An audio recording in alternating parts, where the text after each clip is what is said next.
A very good morning to one and all. Honorable guests, the esteemed faculty members, and our fellow students, welcome to the crescendo of intellect and innovation, Sankshetra 2023, the 7th annual Operations and Strategy Conclave of the Indian Institute of Management, Amritsar.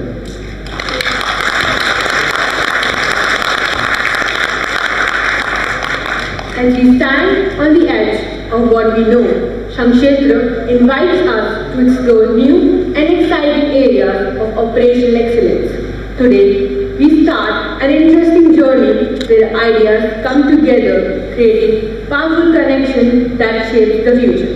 Before we dwell in, let's understand what Sankshetra is all about. Picture this as a symphony of ideas, each note resonating with the harmony of expertise and experience in the sea of strategy and operations. Our stage is set to host thought leaders, visionaries, and industry luminaries, all converging to illuminate the path forward.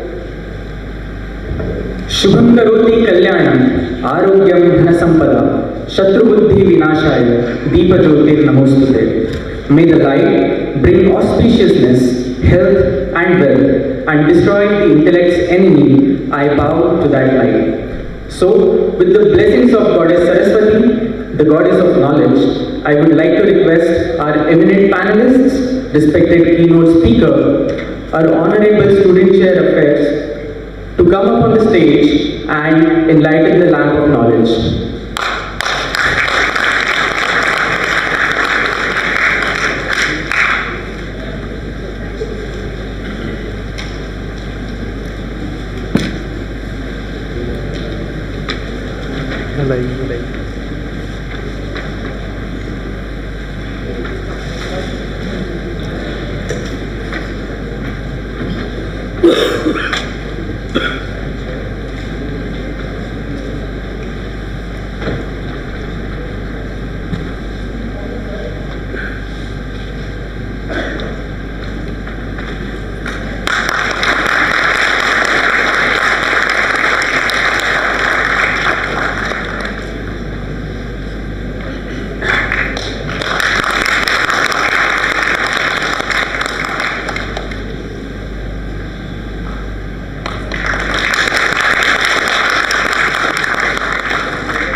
Thank you, respected dignitaries, for your kind presence on the dais. Now, I will request Ms. Divya Tripani ma'am, our Honorable Student Affairs Chair, to come on the stage for addressing the audience.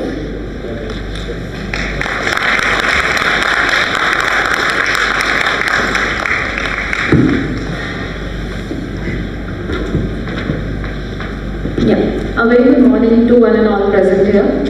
I, on behalf of the Director of IIM Amritsar, Dr. Nagarajan Ramamurthy, extend a very warm welcome to all of you to the 7th edition of Sankshetra, the annual Operations and Strategy Conclave of the college. This conclave provides an opportunity to our students to understand, learn, question, and contribute to the ever-changing industry dynamics. We hope that the discussions that will happen in Sankshetra today will enable our students to make sense of the present and understand the patterns of the future. In the first half of the conclave, we have the operations panel, and the discussion theme is the role of supply chain in creating circular economy. In recent years, the world has witnessed growing concern around the depletion of the natural resources, the negative impact that's happening on the environment, and the large amount of waste that is being generated due to the linear economic model that we have followed for such a long time. In response to these growing concerns, the concept of circular economy has gained momentum. Now, circular economy is basically a regenerative system which is designed to reduce the waste. It is designed so that we use the resources for a long period of time and the negative impact that's happening on the environment, that is minimized. The integration of the principles of circular economy in the supply chain management presents great opportunities for the industry. At the same time, it is also a challenging domain that the industry is trying to find answers towards so that they can build business models that not only generate profit, but they are also making a positive impact on the environment. They are sustainable in nature so that we can have a generation which will enjoy the resources that are present with us today. For the discussions today, we have eminent personalities from the industry with us, and they will share their experiences and perspectives with all of us present here. I would like to extend a very heartfelt thanks to all of you for taking out time from your busy schedules and coming here to address the students. I also encourage the students to hear all the discussions with an open mind and ask questions and discuss and deliberate on the topics that will be discussed today. I do not wish to stand any further between you and the interesting fair that is lined up for the day. In the next 2 hours, we should listen, think, question, and deliberate with the finest minds of the industry about what the future holds for us. Thank you.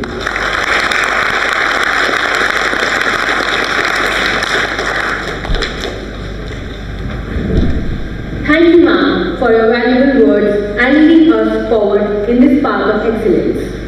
Inaugurating our event, let's cast a spotlight on today's theme. That will be the nucleus of our shared exploration. Our today's theme is Role of Supply Chain in Creating a Circular Economy. We are delighted to welcome Yatharth Shah and Ananya Singh to present today's theme.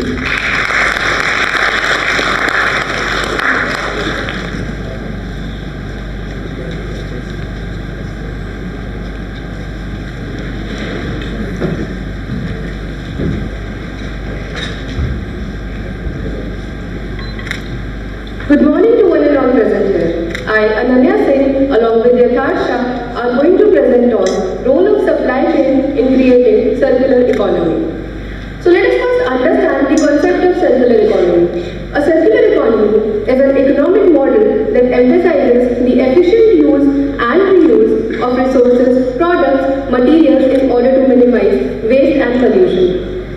More brands have been embracing the concept of a circular economy over the past few years as a way of promoting sustainable development and reducing the impact of human activity on the environment. By prioritizing circular economy, brands are able to capitalize on economic benefits while also meeting ever-rising demand for sustainable strategies from customers. Now, how do we add supply chain to the same?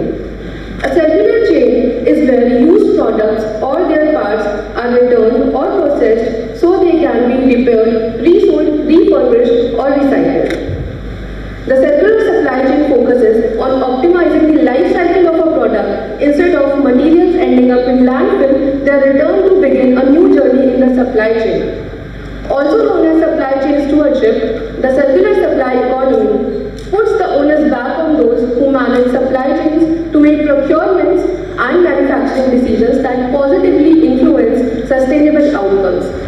Now, there are 7 vital principles that help us transform a wasteful and inefficient supply chain into a sustainable one, beginning with recover, use materials and products instead of letting them go to waste, refurbish, use products and extend their lives, reduce waste by teaching consumers to buy with more discretion, recycle raw materials such as plastic, metal and cardboard, repair products affordably with less hassle for the consumers, reuse everything possible, both materials and unwanted products, redesign products to include recycled materials. Now, besides safeguarding the environment, circular supply chain offers business benefits as well. Beginning with increased sales. Spectex note that manufacturers absorb higher costs when they collect, transport and reprocess waste. But even non-believers concede that circular methods help manufacturers with eco-conscious customers witness the loyalty outdoors brand Patagonia enjoys. A Nielsen study found that 74% of consumers are willing to pay more for sustainable products.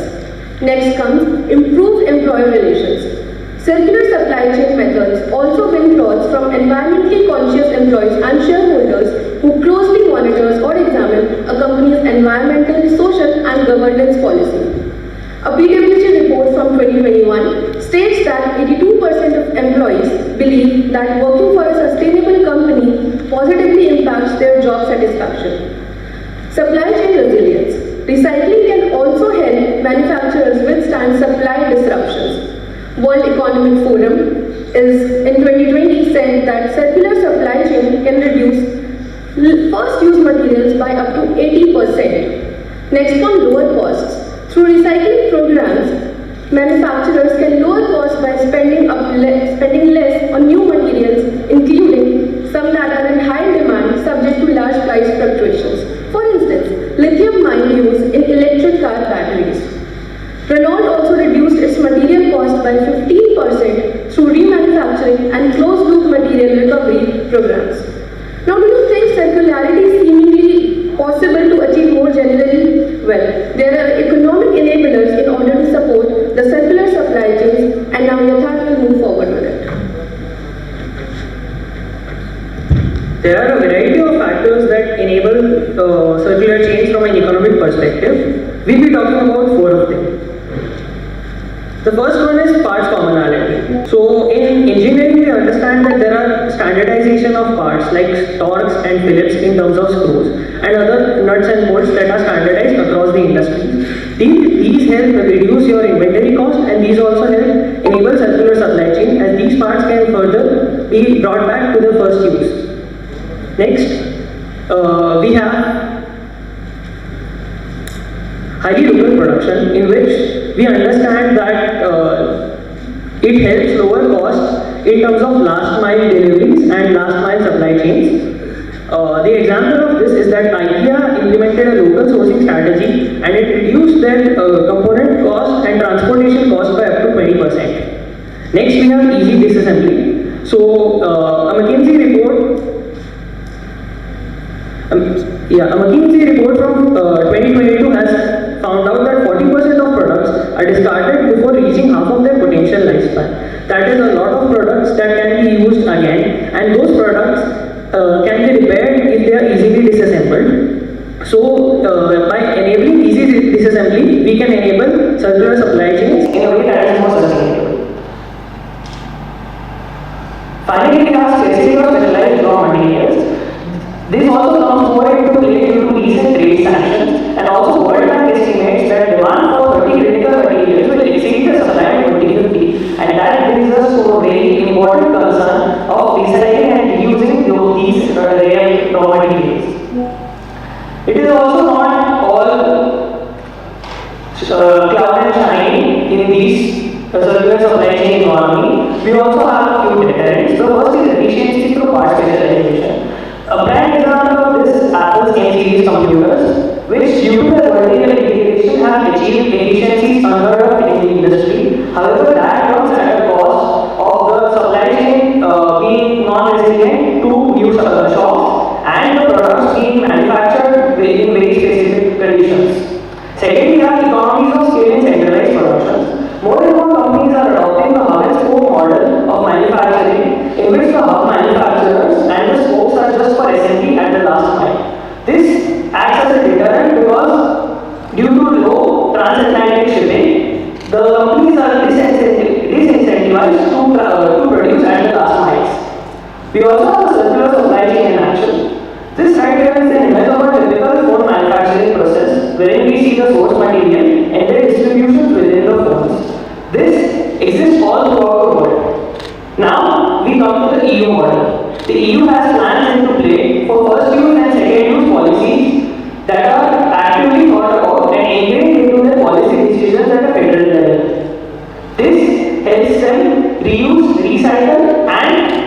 minimize the use of products that are being kept in their supply chains. We also come to companies using circular supply chains. The first one is Apple. It has committed to using 100% recycled tin, gold and cobalt by 2025.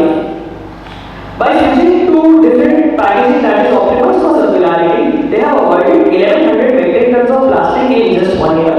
Finally, they have their in-house robot named Daisy that has recovered 11,000 kilos of robot since its deployment in 2019.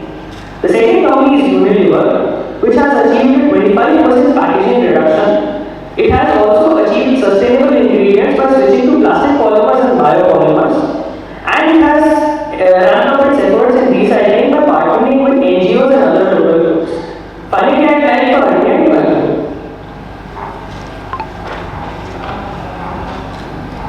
In essence, the supply chain stands as the linchpin in the transformative journey towards a circular economy. Its pivotal role in redefining resource management, optimizing material use, and reimagining products life cycles cannot be overstated.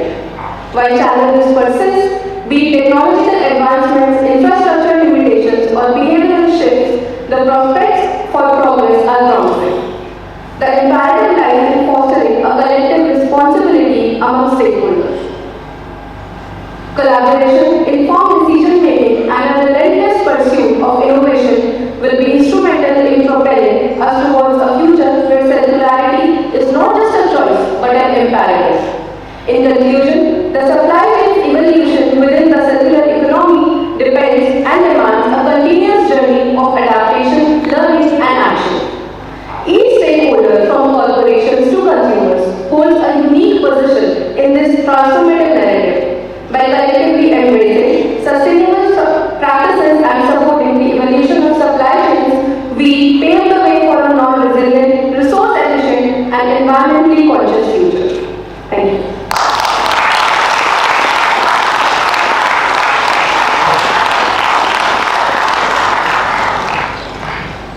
Thank you, Yatharth and Anya. Your presentation was informative and thought-provoking. Now, with great pleasure, we are honored to introduce our keynote speaker for today, Mr. Ajay Singh. Mr. Ajay Singh is a distinguished supply chain transformation business leader with an impressive track record spanning over 30 years. Throughout his career, he has exhibited prowess in developing, structuring, operating, and management. Currently, he is serving as the Vice President of Supply Chain Management at Hindustan Packaging Private Limited. His expertise extends across diverse industries, including heavy industry, electrical and electronics, and many more. Ajay's exceptional contributions to the field have not gone unnoticed, earning him several prestigious accolades. In 2023, he was honored with the Chief Procurement Officer of the Year Award, recognized among the top 20 visionary supply chain leaders of the year, and received the Outstanding Supply Chain Leader Award. That being said, we would like to heartily invite Mr. Ajay Singh sir on stage.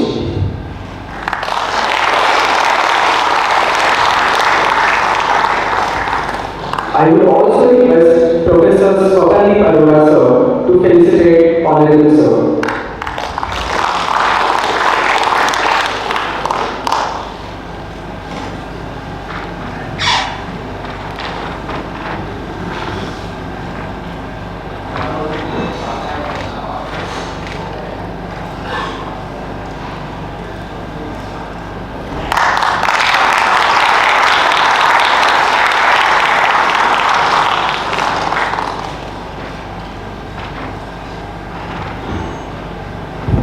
Thank you very much, sir. Now, I would like to request sir to deliver the keynote address.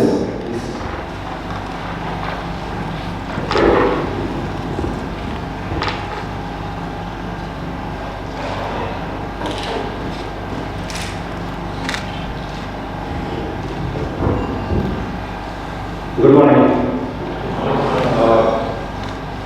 I think a lot of things have been said already. Basic background of how the circular economy on the supply chain, how it will work, and how this is going to impact future, because the place has been taken by every country. every organizations, now the owners, to all of those, to see that not only this generation but the next generation is taking care of the Mother Earth, the environment to which we are related to each and every product in the industry. I'm here, I'm representing a company called Hindustan Platinum, who are in the metal industry. Across presence in 5 continents and 70 countries. The topic has already been said. Let us go back to step back and see that why we are talking about the subject today and why in the future there will be too much of concentration on this. One thing is coming all the time that we all are interconnected world, right? We are dependent on the world on each and everything. Within the country, we are having a lot of raw materials available, which is India has to be proud of. Same way for every country, the dependency is on not only the flow of material, but also flow of services, data, and the ideas. We are seeing that India is taking a race on technology, on the various raw materials, and post-COVID, we are talking about in the specific to chemical sector. It is China plus, right? And now it is, people are talking in various forums, India plus, how India can support industries across the globe. And in last 7 years, it is vertical where I belong to, the specialty chemicals and chemical sector. We have seen exponential growth in the industry, which earlier we were lagging behind on the R&D side. We were close to around 3 to 4 billion on the R&D spend of the total exports on the whole sector, and now we are seeing around close to around 25 to 30 billion of being spent only on the R&D sector. And nonetheless, it will be dependency will be there on the product. What will remain interconnected?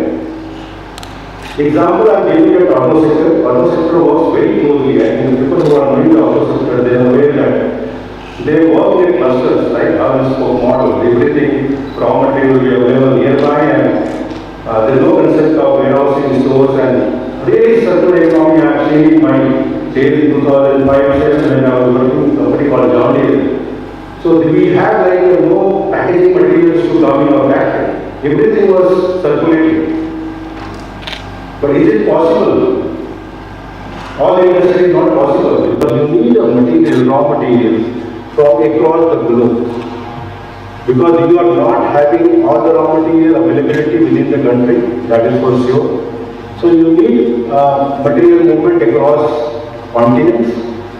And it is not only the packaging material. We are talking about circular, when we talk about circular economy, people get confused about only with the packaging material, but it's not like that. It is constitute of each and everything.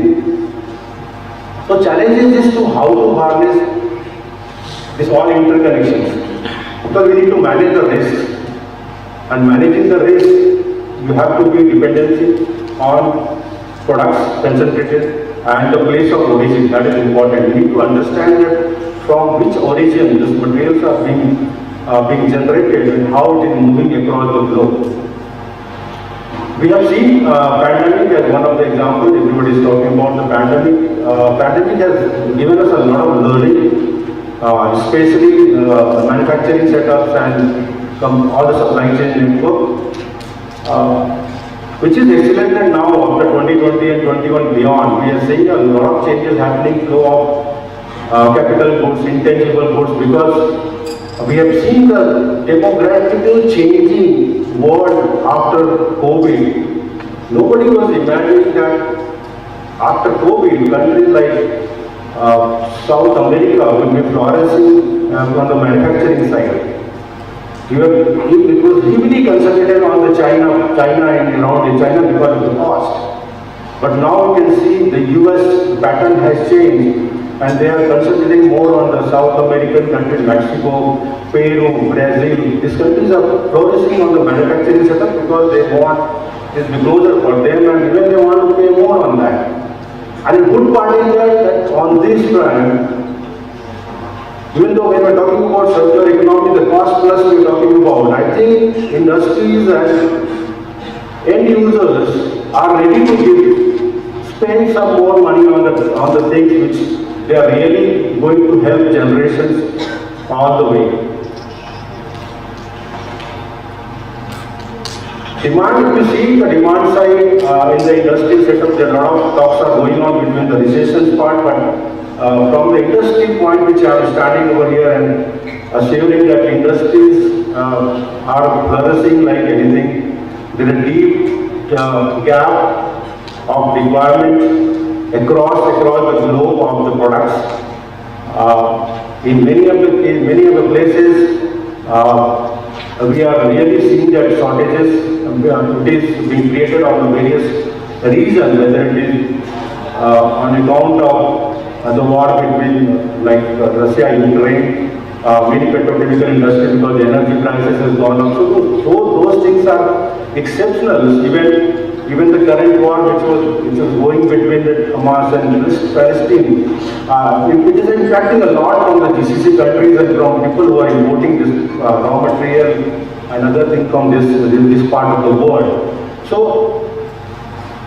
you can see the growth, how it is being shifting and concentrating on the countries where it needs to be considered as a wide spectrum of manufacturing. Even if you see earlier, China was more than 25%. They were on the electronics. They are the world leader in the electronics manufacturing. But you see from where they were getting energy. They were getting energy from other countries. So their dependency on this is across countries. And a fine example of it, which I give it from my own industry, we use for refining processes of this metal. We bring this spent catalyst from petrochemicals. The people who are from chemistry and chemical background, you will understand easily. But for the other people, for the layman language, when you extract oil, you use catalyst as a process through which you can extract the oil.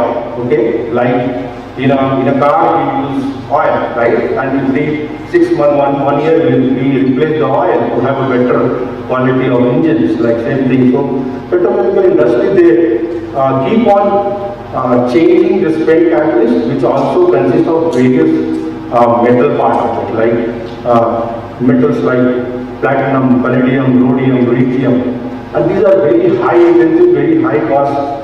If you see that gold is around 60 lakh rupees a kg, then palladium will cost around 1 crore rupees a kg. So those things, as a process, we refine and we change this thing again to use for the petrochemical industry. So across the world we are moving this thing, and ultimately these products are being going at the final stage to as a landing. So you can see industries are working on this from a long perspective of time, and they can see a movement of the goods, which is clearly defining the process through which we can at least achieve a circular economy, what we are talking about nowadays. For example, if you can see the right side of your screen, countries where maximum they are based on metal concentrations. I am putting an example of only metal industry, or maybe the major raw material which is applicable. You can see every country is having some other way concentration of metal. So, and these products are being used highly across in the industry, whether it is the electronic industry, whether it is plastics or whether it is a petrochemical or any industry, you need this metals, right?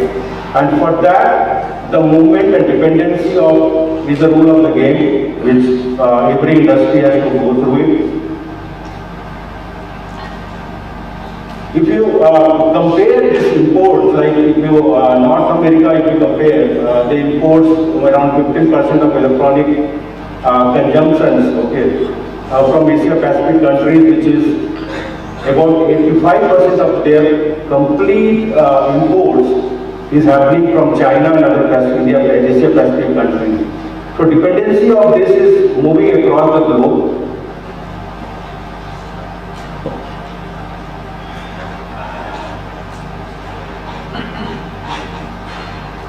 And this is changing because of the complete trade patterns, how it is happening. The trade partnership between the countries, it is becoming an increasing complexity or complex of. India, like you, many of you must be aware that in last couple of years we have signed various free trade agreements. Like recently last year we signed with UAE and Australia on the various products of the free trade agreement, so that it is movement of goods across these countries can be well managed.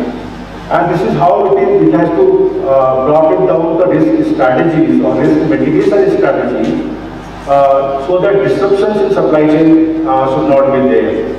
And this has also added to a various green initiative which has been taken care, so that environmental impacts has to be optimized. We have, along with the circular economy, we are talking a lot on the ESG part, of environmental, social and governance, which is we are all committed, and I think COP28 is talking about 2070. We have given a place across the globe to commit this thing. And this is how we are going to achieve this, the complete target, and various organizations, various industry has to look into it. We also in our organization, we have seen that the packaging part, which is because our entire metal industry runs under the LBMA and LPBM certification model. So we need to have this model working, and we have, as an organization, as a certification body, it has been well organized on the certification through which the packaging recycling process being implemented across the organization, across different countries altogether, because these metals are moving almost every 5 continents and every country across the globe. And we need to see that how this focus will be more on that. I believe detailed discussion will be done by the fellow panelist members. I leave it to them for stretching more on this subject. Thanks for your patience, thanks for your time.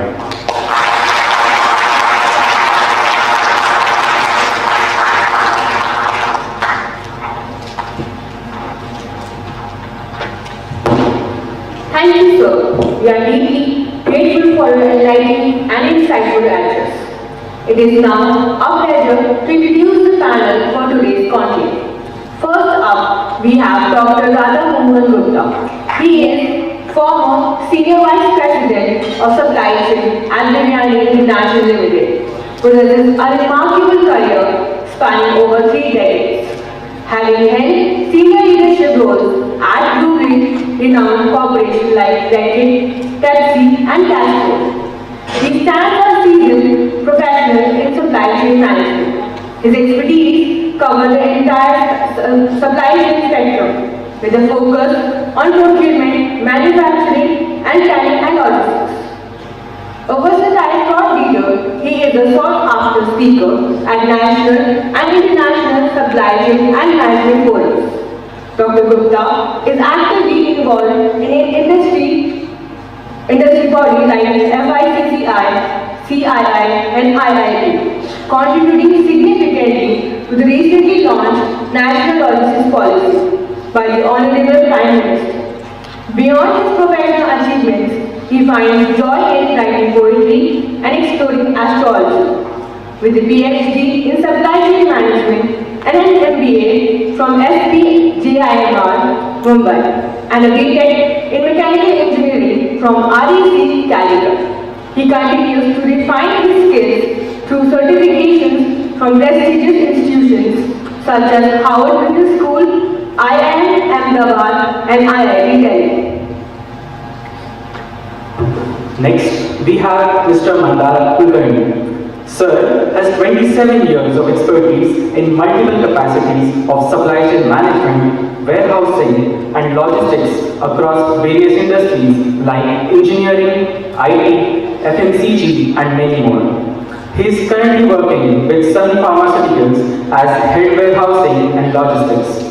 Before that, he worked for 11 years in Pidilite Industries Limited as head warehouse and transportation for all divisions.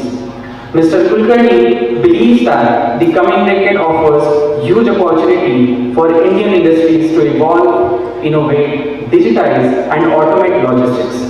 The agile and flexible supply chain, supported by digitization, automation, skill development, and collaborative efforts, can result in optimization of resources, costs, and meet the changing customer requirements efficiently.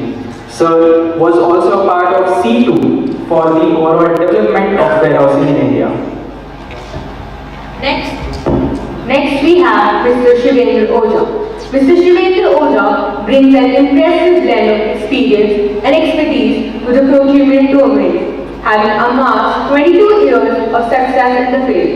He holds a mechanical engineering degree from MNIT Jaipur and an MBA from IIM Calcutta, providing him with a strong technical foundation coupled with astute business acumen. Currently, Mr. Oja serves as the Director of Global Procurement at Conclave, where he spearheads plant material and service procurement for the APAC region and oversees parts and equipment procurement globally.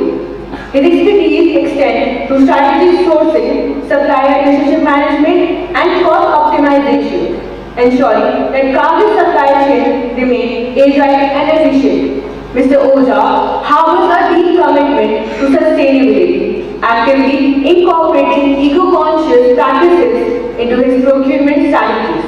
He is also a strong proponent of digitalization, recognizing its transformative potential in streamlining supply chain management and enhancing overall efficiency. His passion for sustainability and digitalization further solidifies his position as a thought leader in ever-evolving procurement landscape. Up next, we have Mr. Ajay Sikka. Sir brings 20 years of experience spanning both supply chain consulting and industry leadership roles. Currently, Mr. Sikka spearheads Carrier's Global Supply Chain Center of Expertise in India, fostering efficiency and cost productivity across the company's worldwide operations. COE is building expertise in sourcing, spend intelligence, implementation of digital tools and standard processes, automating supply chain processes, and driving supply chain sustainability. Mr. Sikka harbors a deep passion for sourcing, negotiation strategies, sustainability initiatives, and digital procurement tools.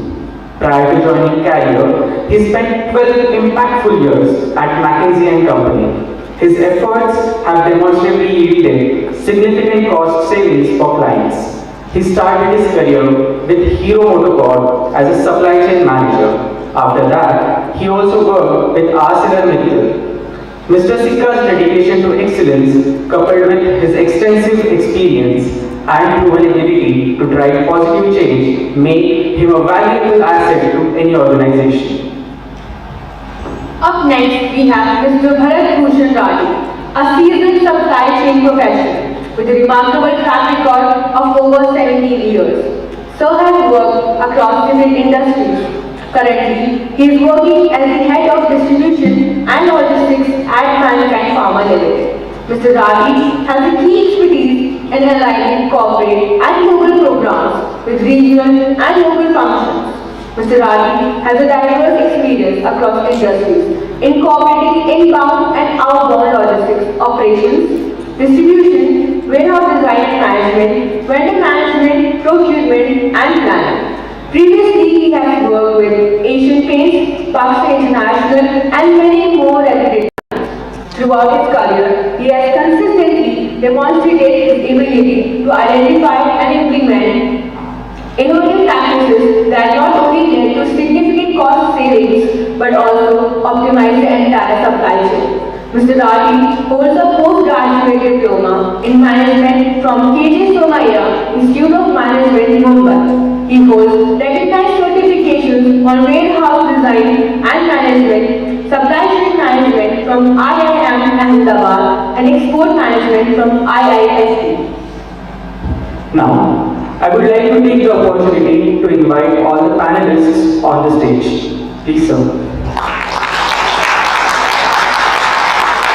Once again, I would like to call Swapati Parvara sir on the stage to felicitate our esteemed panelists with a token of appreciation.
Thank you, sir.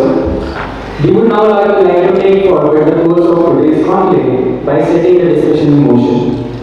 I request Dr. Radha Gupta sir to take the helm of the conclave and commence today's discussion.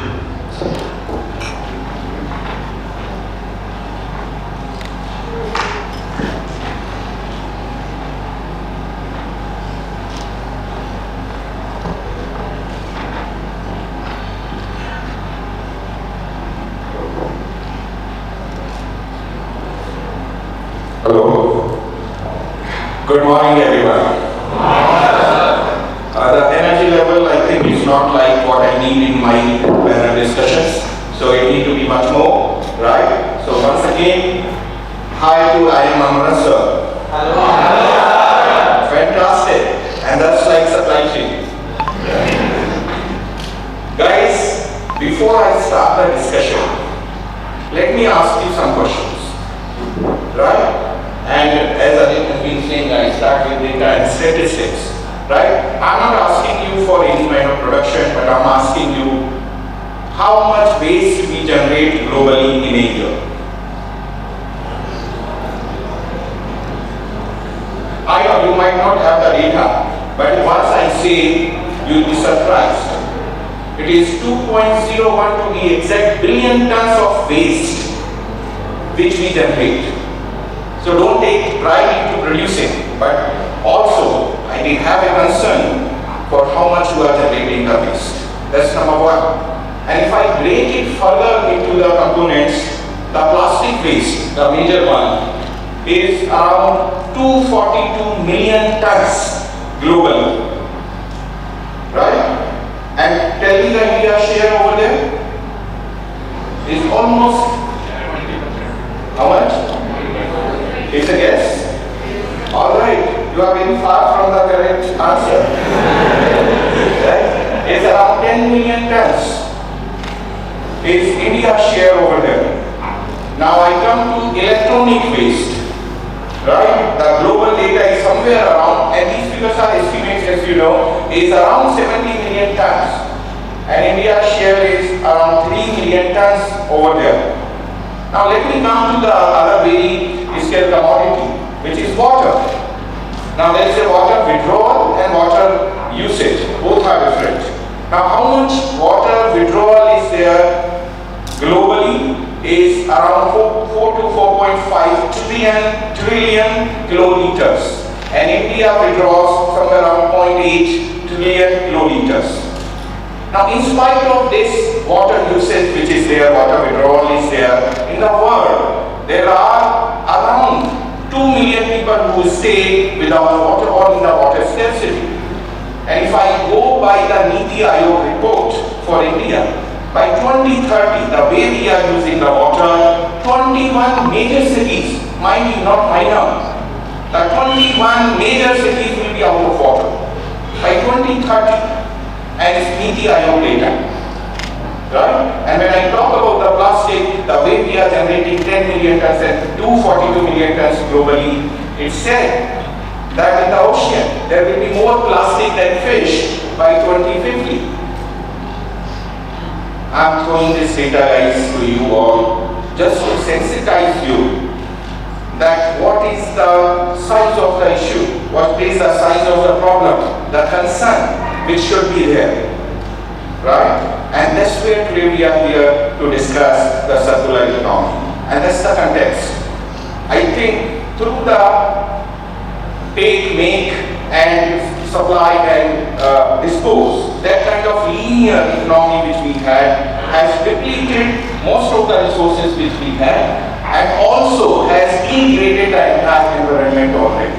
And that's where we are on a very critical cusp of the era of circular economy, right? Where I think thanks to Yatharth and Ananya, who have already done a very good job of explaining what it is, right? So I directly go into this that it's not only the necessity. Today it's compulsion to talk about and take action on circular economy, right? I'm not defining what is circular economy, which is done already by the students already, but it's, I think we have the eminent panel here from pharma, FMCG, food, right, and different, within those things you have from distribution and warehouse, procurement. I think we have a fantastic panel to go through and discuss their views as well as ask them that what they are actually doing into this area, right? So I'll right away go and then start with, by the way, I was thinking Mr. Ajay will be also part of the panel.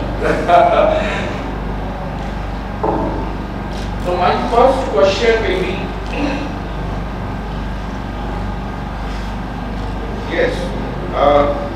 my first question is, how can supply chains can be effectively integrated into the circular economy model, and what are the key considerations for business for this one?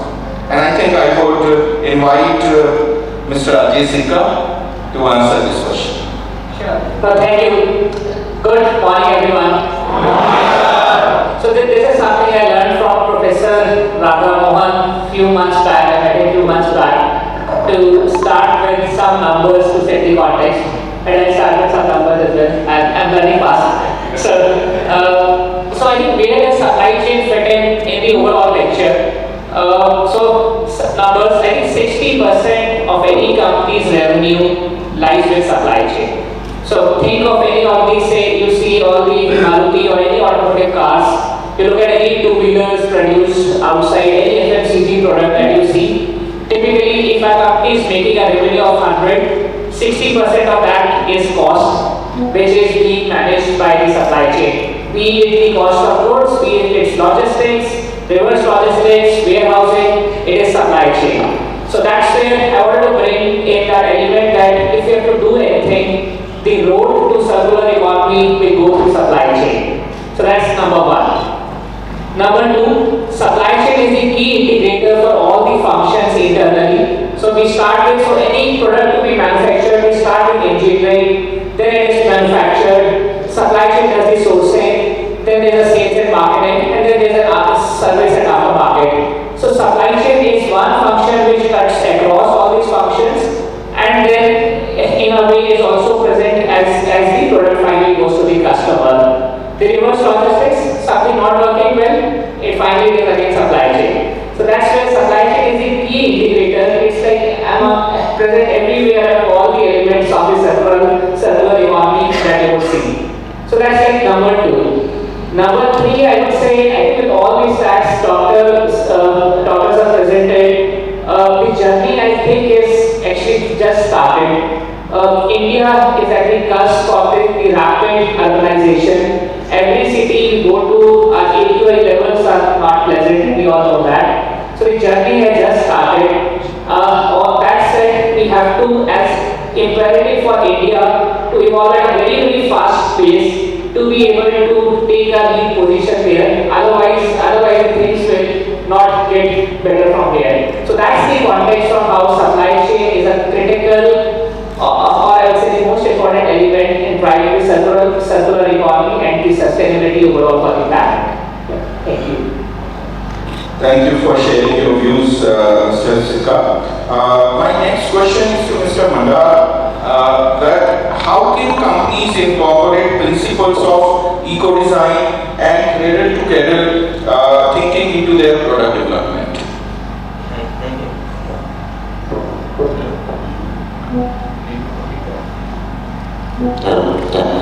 Thank you, Mr. Gupta, and hi all. I mean, it's nice to meet you all here. Before talking on this, I wanted to add a few more figures that Mr. Gupta is always giving us here, so I also would like to add few figures to it. So India is generating almost 62 million metric ton of the waste every year. Okay. Out of that, 42 million metric ton is getting collected. 12 is getting treated, so 20 is not collected, and 30 or 12 is getting out of 42 is getting treated, and 30 is going into the landfill and incineration. So there is a huge gap in the generation as well as the treatment. Okay, so this gap is to be required to be fulfilled, and always this gap is also going to grow ahead because the GDP is increasing, your consumption will increase, obviously. Raw material and the finished products will come into this. But one thing I would like to add into it is that it is the supply chain starts from demand forecasting up to the delivery to the customer. So each and every facet, like for any kind of pharma company or any FMCG company, you have a huge number of SKUs, almost 3,000, 4,000 SKUs we manufacture. We have 20 to 25 plants working and doing. Then we have about 4 to 5 RDCs, regional distribution centers. We have every state has gone from billing depot to the customers, retailers, distribution channel, and it goes finally to the end customer at a down level. So every this is a huge for any FMCG company. It's a very complex supply chain management, right? It starts from the demand process, forecasting up to the delivery to the customer. So every stage there is a scope of getting the waste generation at all stages. So it is very important that how do we look into it and try to control that, because it is going to increase in future also as the consumption goes up. So it gives rise to new innovative thinkings like product design as such. Product design should be closer to the customer expectation. Also, product design should be in such a way that it can consume the compatible raw material or something which is the waste products which is getting generated by the other industries. Probably that if we talk about circular economy, we are also always thinking that we should reduce the waste and we should recycle it, we should use the other. So I think there is a scope that product design, packaging, both the things should be such a way that your waste should be minimum. You can try to go closer to the customer requirements, expectations, as well as your raw material. Raw material are whatever form they are having. Product design should be equal. Almost going closer to the raw material availability, so that your waste is lesser. Also, there are new innovative things which comes into picture, like for example, when I say about warehousing and logistics, yes, we think about the lesser documentation. So ELR, EPOD, e-invoices, then these are all things we expect to do in future so that paper consumption goes down. There are huge number of invoices which get generated at all over plants, RDC, warehouses, deliveries to the customers. So probably those needs to be digitized in future. And also the standardization will be talking more on that, but there are certain value addition which is coming up through these measures, like your raw material prices will go down if you are using this circular economy. Your final energy product will also go down because you are getting raw material discounted rates. Then your company's image will go up because you are adopting the sustainability practices. You can respond to the market faster. You have a certain, you can have certain time to market concept where you can convert the waste into the finished products fast, and whenever the capacity is not there in your plant, you can utilize that this particular capacity is generated by the sustainable initiative. So these are few points I would like to add. Okay. Thank you, Mr. Manda, for sharing your views. I think the point is very important that it's not only post facto. It's right that you start the sustainability and the recycling or whatever you are for the circular economy you are trying right from the product design point of view. I think I would like to have one more view, one more industry view on this point, and I will go to Mr. Morel for elaborating further on this. Thanks so much. And I thanks the committee, the organizing committee. And I feel so happy. And I feel so happy by coming here, seeing such a bright students, and it's just like I am 15 years back. So I'm not good at numbers, even my studies also. I'm not throw any number to you. Okay? But I am good in making stories. So please don't write here. So I think that I am everything is available on net, so you can easily do that. Okay? It's not like a प्रवचन kind of a thing कि हम आज कुछ मंत्र लगाते रहेंगे और कल आपको इंटरव्यू में वो बोलना है. It's not like that. Okay? See, just go back in 2000s. So before 2000, there is no concept called supply chain in India. Okay? Obviously, there are companies. And there is a department called commercial, and the commercial departments form between sales and finance. Okay, so there is no something like intelligent sort of nothing like kitna maal bikega, kitna maal aaya, and stop. So it's only the flow of material in the entire journey. Okay, but then we studied in 2000, 2010 the supply chain concept starts. There are so many ERPs bombarding into India.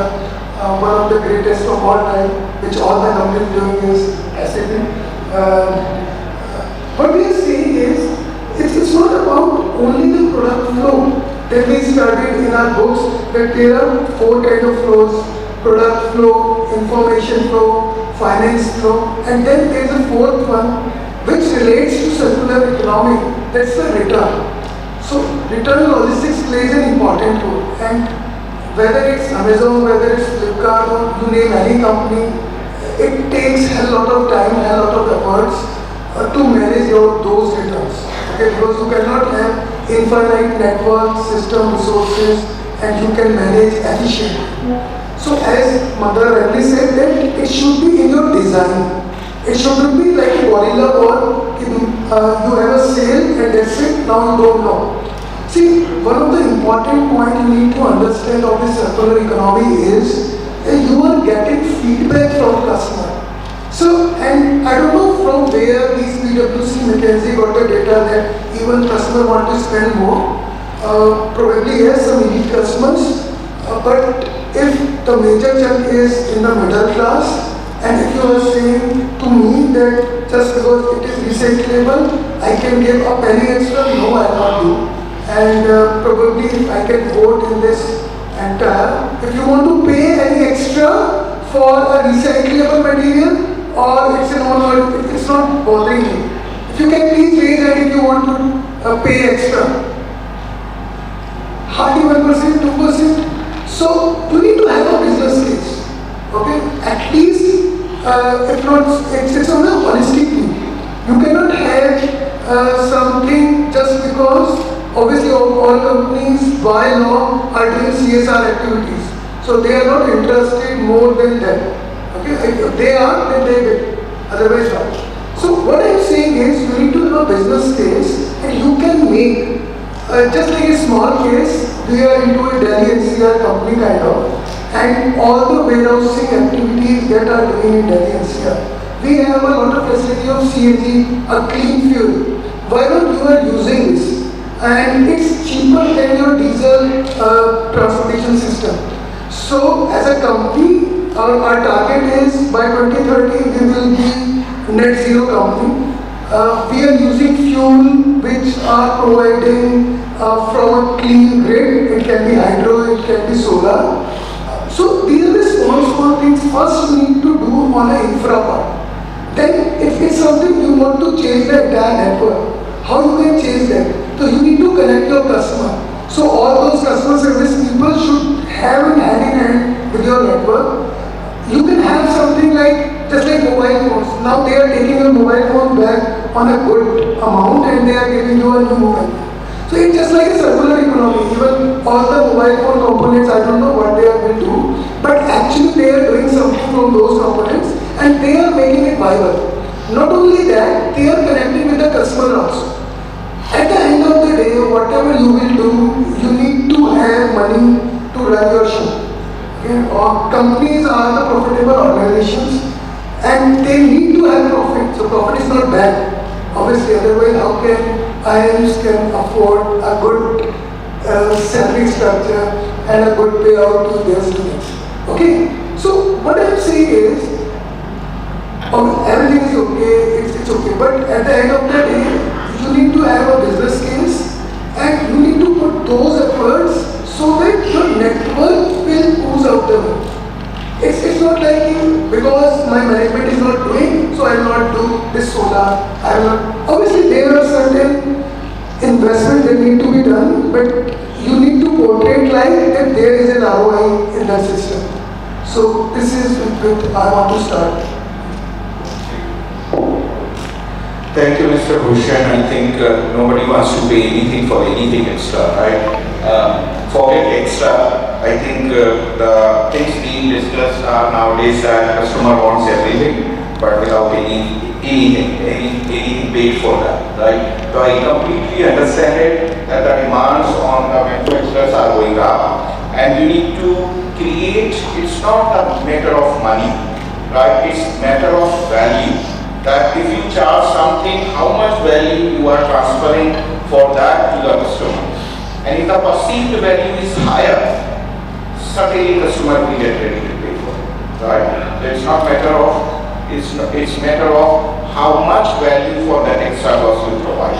But I think it brings a very good point in terms of, and I do agree that customer doesn't want to pay. So my next question to Mr. Shivendra is that how to make it economically viable, right? The circular economy, like additional whatever you have to do, create the infra, create the cost, how to make it economically viable so that it becomes a practice and then everybody adopts it very fast. Thank you. So first of all, thank you very much for inviting here. It's first time I am in Amritsar and also a topic which is very close to my heart in terms of circular economy and sustainability. So before I answer your question on the economics, I bring you some perspective around how this topic is discussed in say the boardrooms or say at the top leadership in the organization. So the topic is now more than performance. It's not only about how the company is performing, it's about now how your supply chain is resilient that you can continue performing or improve performance in the future. The discussion is moving from only carbon challenge to the resource constraint because resources are limited. Lot of companies, lot of stakeholders are competing for the same resources, and it's about how do we better manage these resources, and this is where the circular economy concept links into. But yes, this is still in the early stage. People are trying to find out how they do it, and people are putting their efforts, including, say, for example, in my organization. Now, when we look at say the circular economy, if circular economy is not there, what is happening? We basically produce the product, and all the resources are used. Then it goes to the customer uses that product, and suddenly you discard. And when you discard, yes, that product is no more, say, creating the emissions, but all the resources that you put in producing that product is suddenly lost. And if you go in terms of data, the emissions that a product creates when a customer uses is, say, 45%, roughly, on an average, right? 55% is what is emitted when you create the product. And if you do not create a circular economy, you are suddenly losing the 55% equivalent resources that you put into, and you lose it. And that creates the efficiency loss. If you use it better, it can create the economic advantage. Now, as we said, right, people are not willing to pay more for that. Now what do?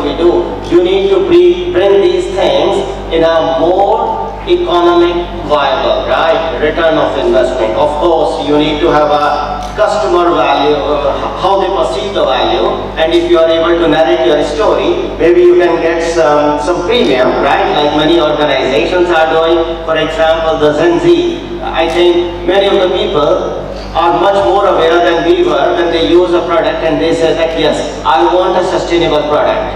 Maybe they are not willing immediately to pay more, but they feel positive energy when they use the sustainable product. And today morning, when I was using the brush in the Taj Hotel, I saw that brush was made out of wood, and I felt happy about it. So I think people are recognizing more and more and willing to put efforts.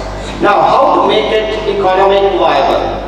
So, when we look at, say, redesign the product or operations, this is the area where you make it more economic viable. And when you think about, say, the operations, for example, think about the amount of water resources. So there are a lot of processes wherein you use a lot of water resources. How can you reduce the amount of water that you use in certain processes to 50%?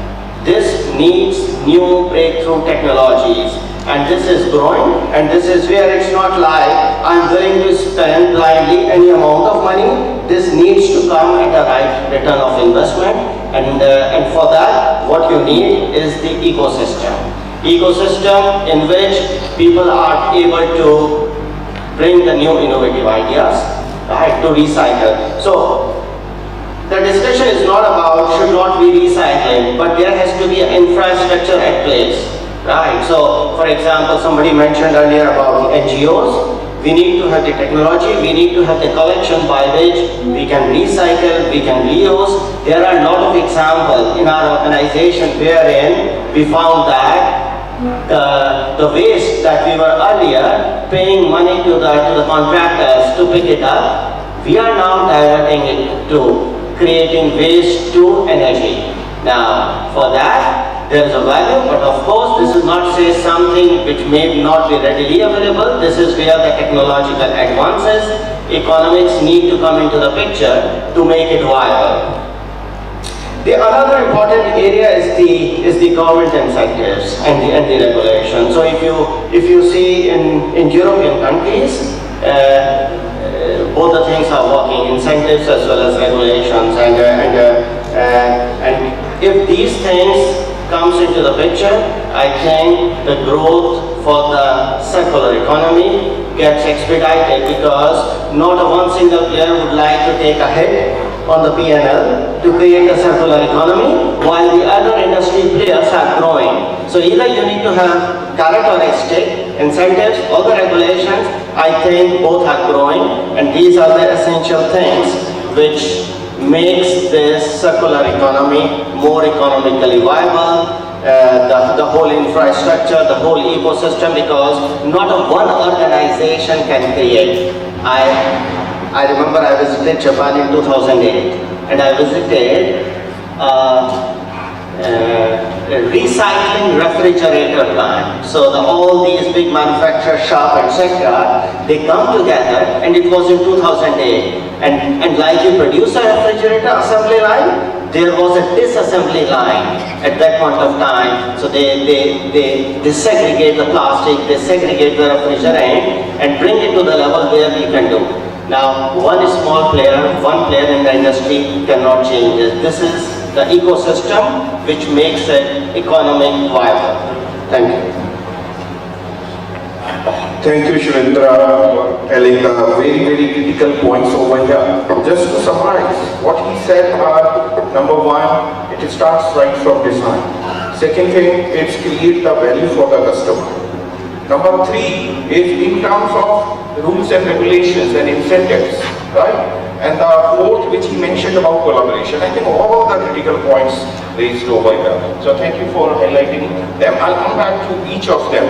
However, this point is so important that I need some more views in terms of that how to make it economically viable. So I go back to Mr. Jessica, that give your views on this further. I think honestly, maybe one overwhelming theme I have heard in the panel today is that at least the Indian consumer is not willing to pay a price premium. Even though there's lots of talk about sustainability, maybe there's a slight price premium, but are we ready? Possibly no. Especially when a lot of our population is below the poverty line premium, I think we can forget for now. So what at least I've learned on how to make it viable. One, the biggest thing to me is that within any organization, today we are manufacturing, supply chain, engineering, sales. So as an organization, this needs a holistic view, the full value chain view, of the full value chain view from the starting point to end customer and getting it back. And supply chain is rightly positioned to break that silos within the organization. So if you have to think of starting from, say, engineering, historically, even if I think of most companies, we have been used to buying metals with like 99.7% purity.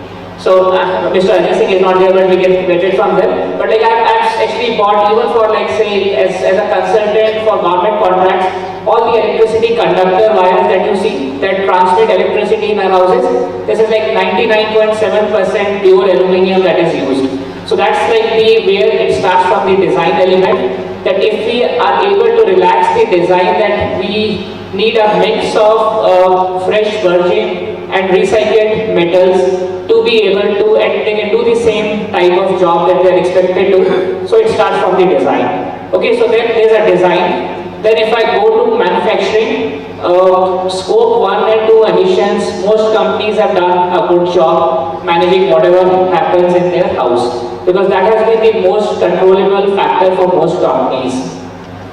If I go a step further within the value chain, then comes the supply chain. And as I talked about, that 60% of the cost and 60% of the sustainability or circular economy footprint lies with the suppliers, and that's where the journey from a supply chain is still starting.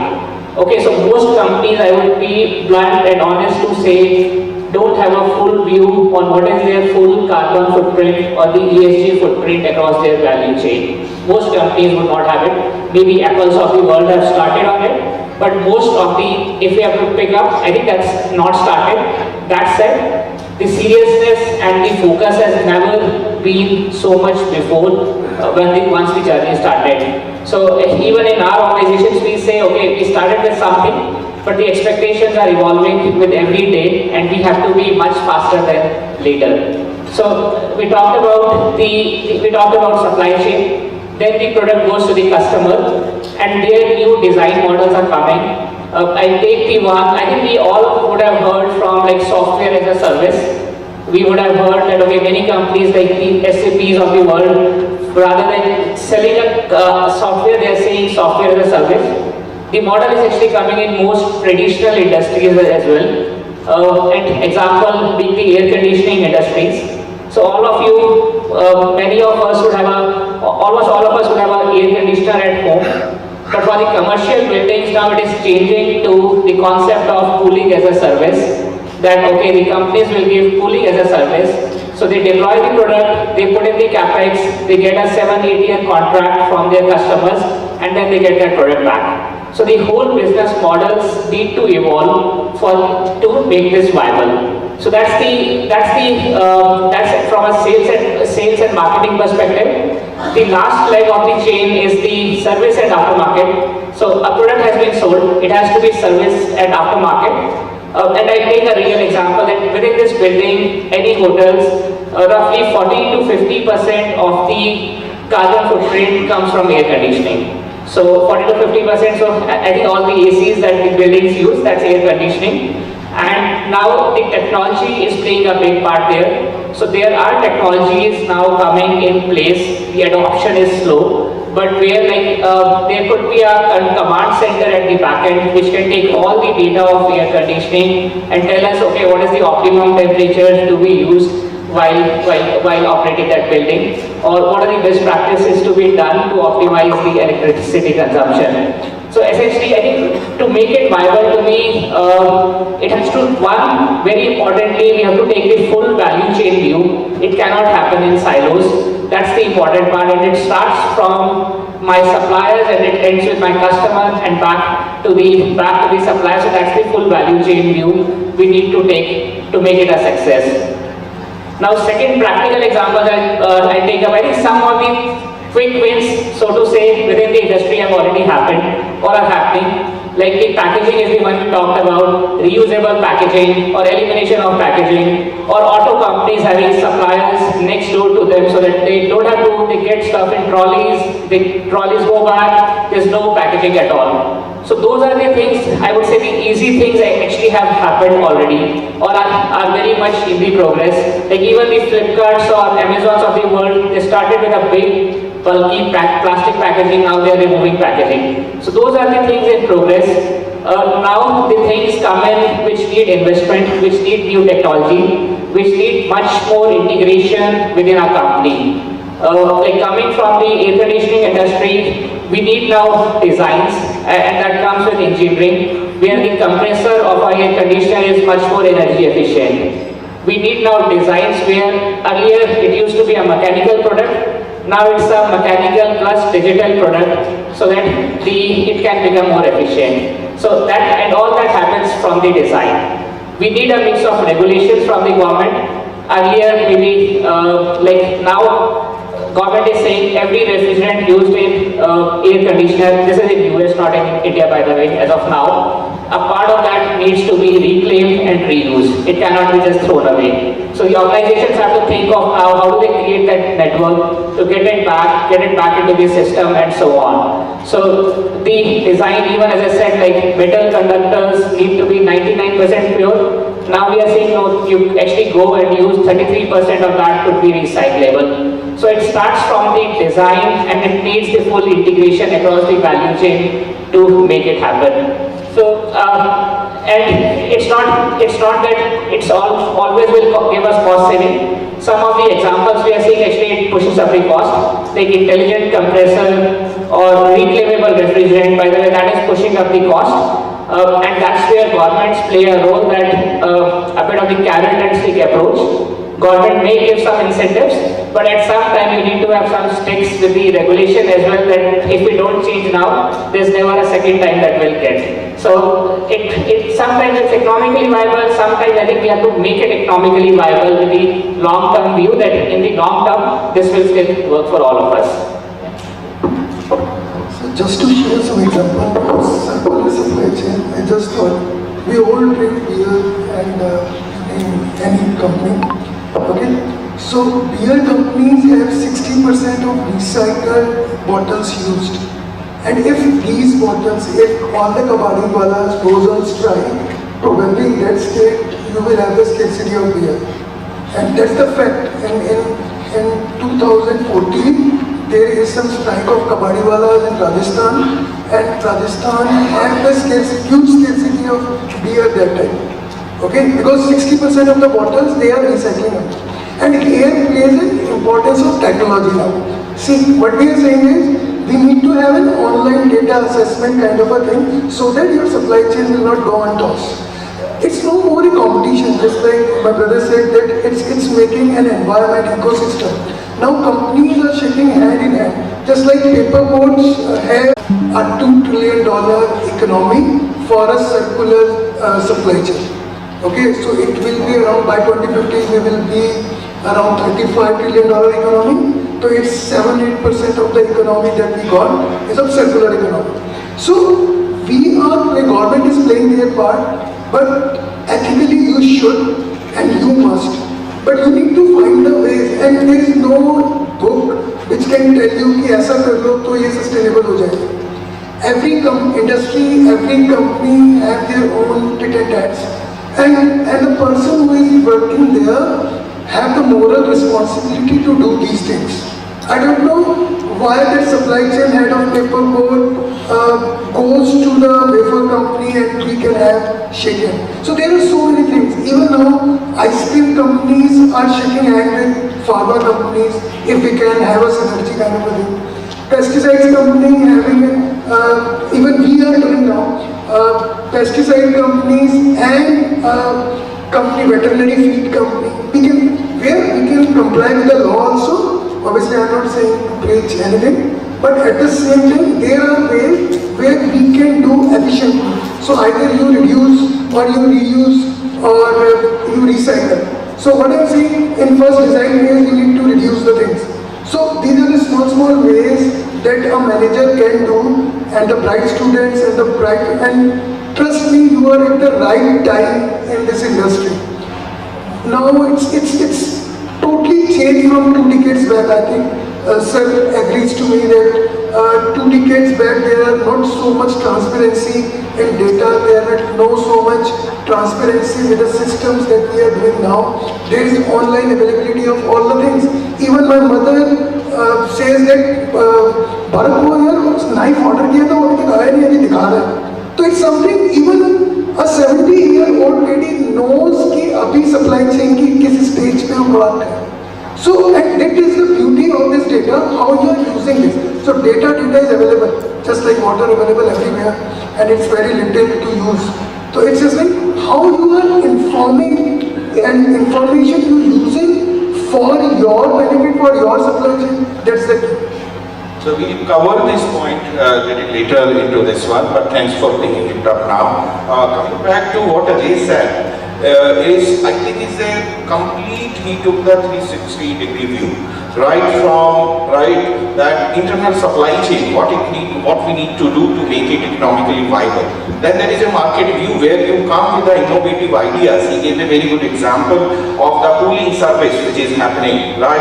And then he goes into the focus, that you need to focus on some of the activities, and few of them might be cost saving and few might add your cost, and this need to be seen as an investment rather than a cost, right? Because it's a long-term investment. It's a wonderful point which comes out over here. However, I also see that, giving you an example from Apple, this again I go back to the product design, that when they designed the iPad, right, it was right from beginning there in mind that aluminium used will be recycled, and they used into their iPhone model. So it's a very, very strategic thinking, right? It's not that deciding in silos, but it is your entire strategy of the company from one product to another product, right? So it has to be a longer term, much wider strategy. Having said that, one more point which comes out is that we have the long-term targets. Now India need to be, net zero or by 2070. Right? You go to any organization, they will say 2030 will be this. I want to ask all of them, what you will be at the end of 2023? Right? You go to anywhere, your sales targets are monthly. Your sales targets are being tracked weekly basis. Why the sustainability target cannot be monthly or the yearly? They need to be broken down, and with this one, I come to a point that this the thing and which has come out, and Mr. Bhushan also talked about, is that it's not a task which needs to be done in isolation. There has to be a lot of collaboration which need to happen. Supply chain, 60% cost is rest with them, as one of the panelists said just now. Now, there is a collaboration. There are suppliers, there are distributors on this side, and then there are multiple, tracks in between. The collaboration is the key. It's like GST. If you do half of the things and then somewhere the chain breaks, the entire chain breaks. But it is a auto-proof as well, because it should not break. Now that kind of collaboration is required, that you source something which is really usable, reusable, and it supports circular economy. So I would go to my next question to Mr. Mandar, that while collaboration is so important, right, how to bring this collaboration? Right? And what are the challenges in bringing these kind of collaboration to make the circular supply chain happen? Yeah. So when Mr. Sikka said that 60% is the material cost of any product, so the rest 40% includes your selling and distribution overheads, your profits, your other cost. Okay. So this now I'll come to this particular point. When I'm looking after the supply chain, warehousing and logistics, I will look from that perspective, how to reduce the cost. Because finally, if we want to make customer accept the price, what we want to offer, and he has to accept it, hereby definitely we will have some concerns. So here to save the cost, like collaboration is the very most important example. In case of supply chain also, if you, in the morning session, one of our colleagues told about the standardization and the variety reduction, I would say. So if you see in that particular angle, when I look at from the warehousing perspective, there are a lot of big warehouses which are coming in India. Okay. So if you go with that standardized warehouse building, standardized pallets, like there are 3-4 types of pallets which are normally used, like 1000 by 1200, 1000 by 1000, 800 by 800. 1200 by 1200 mm. So these are all different types of pallets. So if we have to go with the standardization, for example, say 1000 by 1200 pallets. So most of the industries, if they start using that for a particular pallet, the entire ecology is likely to change, right, from the manufacturer of the pallet till the delivery. Warehousing infrastructure, I would say, when you have standard warehousing infrastructure like A-class warehouses or whichever, so it will have the standard cement consumption, standard sheeting, the gauges, the manufacturing using standard heights. So, and if you can collaborate that with other companies, like there are many 3PL companies which are available in the market, like Stellar, DHL, then FM Logistics. There are many 3PL agencies. They keep your product, they distribute on your behalf to the market. Okay. So these particular a lot of changes which are coming up, warehousing structures are going up. So if we have to go with the standardization, warehousing infrastructure, all the materials which are required for the building of warehouses, selling and distribution, probably the cost charge is likely to come down. So compatible industries can come together, like shoe industry and for example utensils. Both can come together. Food industry, food cannot go along with chemicals. Like both are different. They are not unique. So here, compatible industries can come together, they share the infrastructure, they share the pallet positions in the warehouses. So here the waste will definitely go down, the cost will get proportion and the product, the value will go down. I would say in other way, other things like carbon dioxide emission. If you increase the vehicle sizes from 20 to 32 vehicles, so your carbon emission will definitely proportionally go down per kg load which is transferred from one point to another. So this particular thing can be adopted by 3PL agencies. Even I say one step ahead that 4 PL that can come into picture, they can hold multiple 3PL standards and they can operate the salaries. As per national logistics policy, now we are basically our infrastructure is growing. Much more growing now. We have dedicated freight corridors, we will be having much more city to city big roads which are there. But then if we don't increase the vehicle sizes and we stick up to the smaller vehicles, then there will be underutilization of the resources, there will be whatever investment in non-investment will be underutilized. At the same time, if you increase the vehicle size, the carbon emission will go down based on the load which is transferred. So there is a big scope in like 3PL and 4PL and also to work on the observation of the industries. Even industries also can come together and they share the infrastructure, share the vehicle sizes, And then as the yield and consumption is going up, your vehicles should be going, the dispatches should go into the full truckloads, where the because for every one liter of diesel you emit almost 70 gram of 700 gram of carbon dioxide. So if you increase the size from 20 feet, 22 feet to 40 feet vehicles, so emission will increase, but then it will not be proportionally higher based on the total load discharge. So that one thing is main point: standardization, variety reduction, and collaboration. There are companies like Adidas and all, they are giving 25% grace to their supply partners if they are following the sustainability. So at 25% price rates, I would say. So they are the vendor, those particular sustainable vendors, the competitors of those vendors who are other B and C vendors, those have to slash the prices by 20 to 25% in that case to sell their products. So there is a change which is certainly happening in certain companies that they are looking after sustainability of the products. So that thing is there. Even in our Sun Pharma, our products are basically medicinal products. We have tablets as well as syrups and liquid products. So we use these products as a fuel for the cement companies. So we use powder products. What we have is processing units.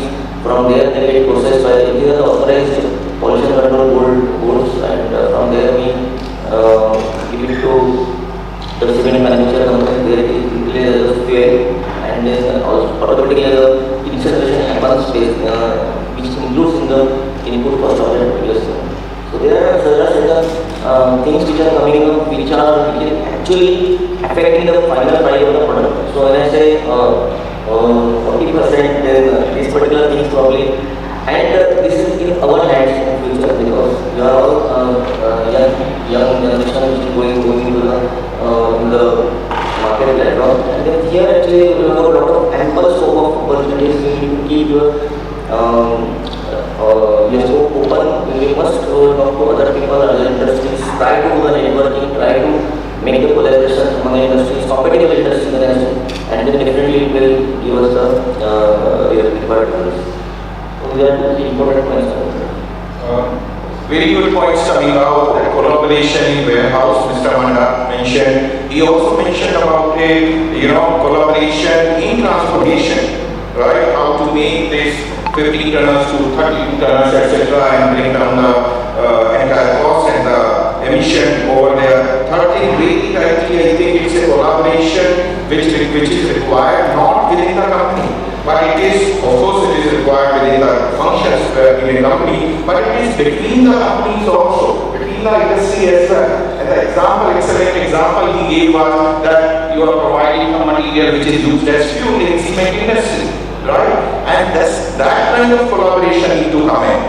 So we are looking at that. This is not a task which needs to be done single-handedly, but the teams need to come together, and the supplier network also work into this one. When I say supplier, I go to Mr. Shivendra because he has the procurement. Now, what strategy could be employed, Shivendra, so that the circular economy is promoted, motivated among the suppliers? Thank you. Very, very good question, and I really like your statement that the real innovations, the real success comes from the collaboration. And Mr. emphasized on the importance of the internal collaboration. The silos, right? You can't sell your story if you look in the silos. Now let me focus more about the external collaboration. So external collaboration, when we talk about, you hear different things. Supplier relationship management, right? You hear, say for example, supplier innovation. You heard from Mr. Rathi about the cross-industry collaboration, and these suppliers play a very important role in terms of bringing these cross-industry collaboration. So for example, say a supplier who is into a certain domain, they know about what's happening in the industry, they know end-to-end, and helps us to bring those partnerships. So when we think about how to make this collaboration successful, so collaboration comes when you have a win-win, right? And with these suppliers, it's not only about say, I need a cost down. yes, I need cost down, right? But I need more. I need how can you improve the sustainability in my supply chain. So first of all, the alignment of the goals with those partners is very important to avoid that. You expect sustainability also, they are only focusing, say, on the cost point of view, right? So it's about the right set of KPIs and the expectations with your partners, which should be very clearly articulated. Second thing is that you can't do collaboration with thousands of partners, right? You need to select few partners who have the similar values or the focus that you are looking for. And it can be, say, the large companies, or it can be the startup companies. You know, the growth of the startup companies and the way they are bringing the new ideas and new technology. So pick the right partner. Very important. Who are investing in the technology, who are looking for new ideas. So just taking an example, say, we are into the agriculture supply chain. We produce maybe the largest producer of chocolate. We are not B2C, we are B2B. And in the process, we have the cocoa shells, right, as a waste generated in the process. And working together with, say, certain universities, certain technology companies, we are able to convert that. How do you convert that waste into, say, the organic fertilizer and bring it back to the farmers from where you do the farming of the cocoa? So this collaboration is really important. Right set of KPIs, right partners you should do, and then you need to have a right storytelling, because at the end of the day, the stories are important, right? And right now the story is about the sustainability, it's about the circular economy. So sell your story, build your partnership, and drive the circular economy. Okay, again, some of the points which are coming out of this, what Shivendra says, and you have guessed it rightly, that goals need to be shared, right? Shared goals across organizations. That's number one. Number two is, yes, you need to create the success stories, right? Create some success stories with selling partners, right? Choose the partner who can give you low-hanging fruits, right? And then work with them, create success stories, because you create success stories and people will follow, right? So that's the second point. And third thing is in terms of creating KPI. This point I will be covering it later. But yes, you need to have whatever is measured can be managed, or you know, right? So this needs to be measured. So I'll cover this little later. But now we have covered what we need to do internally in the organization. We have heard that what suppliers need to do or what we can do with suppliers. We also heard on other side what warehouse and transportation can do. Now why we should leave customer? Customer also can do something for us. It's the entire value chain. And this question I direct to you all. That what customer should be doing into this one in the entire value chain. How can customer contribute to make it happen for circular supply chain? This is directed to you. And anybody can, or one by 1, 2, 3 student can stand up and answer this question. Are you clear about my question? Why should we leave customer or consumer out of this entire mission? Right? We should not. We should involve them. And if we have to involve them, then how to involve them? What they can do, I need to listen from you. Go ahead.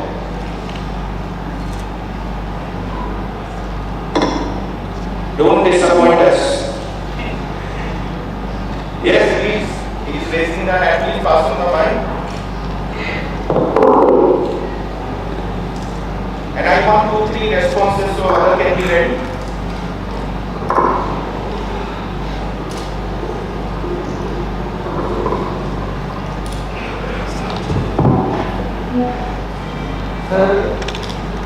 If you want more mics, come here.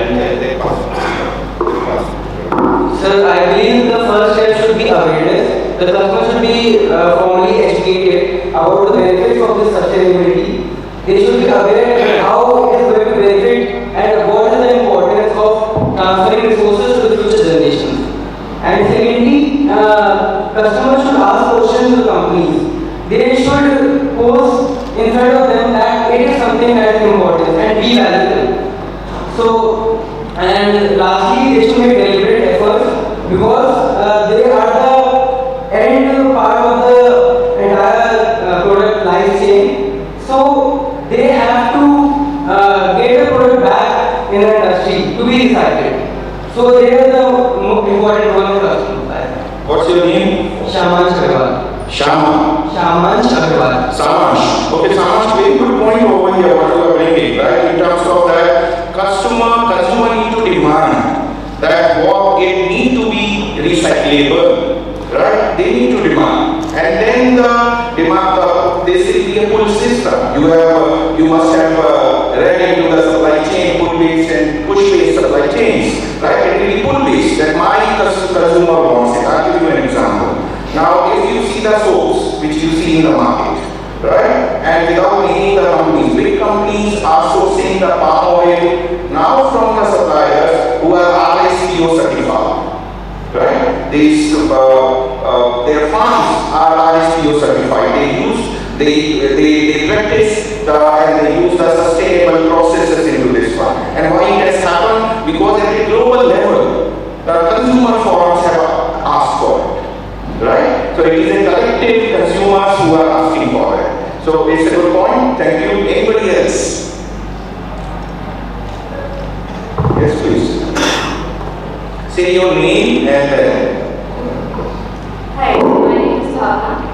So I think there are two important aspects. One is that there should be some incentive for the customer, and second is there should be an availability of mechanism by which they can avail those sustainability procedures. So one of the examples that I came across was there is a very premium coffee company based out of Bangalore, and they had a very fancy way of packaging their coffees, ready-to-use coffee packets.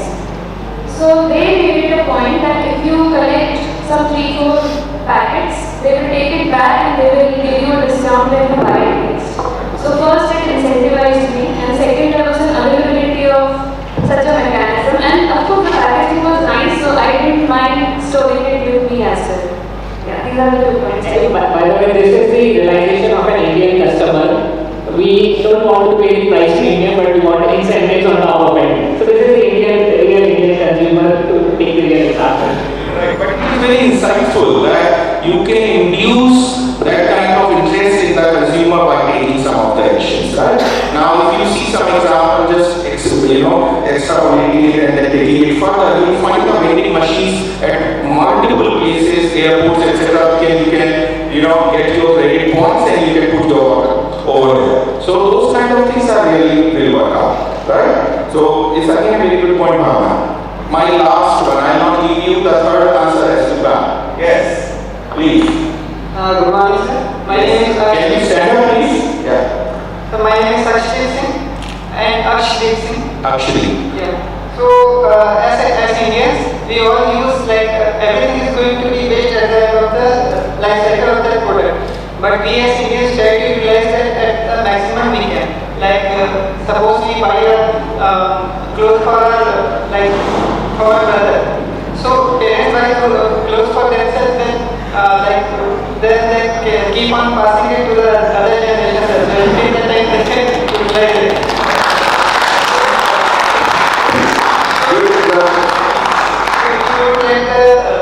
Thing to be waste.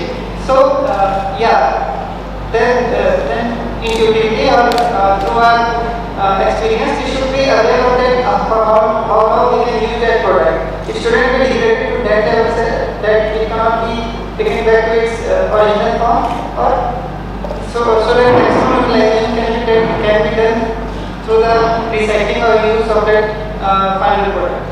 So that should be taken care of by the end customers. Great point, actually. What you are talking about, the durability, ideally, right? The durability of the product is longer. Many generation use the same cloth, and finally, तो वो आपका flow साफ करने वाला भी हो जाता है, right? We don't leave it just like that. So yes, and I keep saying into my conferences that this all sustainability, you can say please, sustainability and circular economy has been into ancient traditions of India.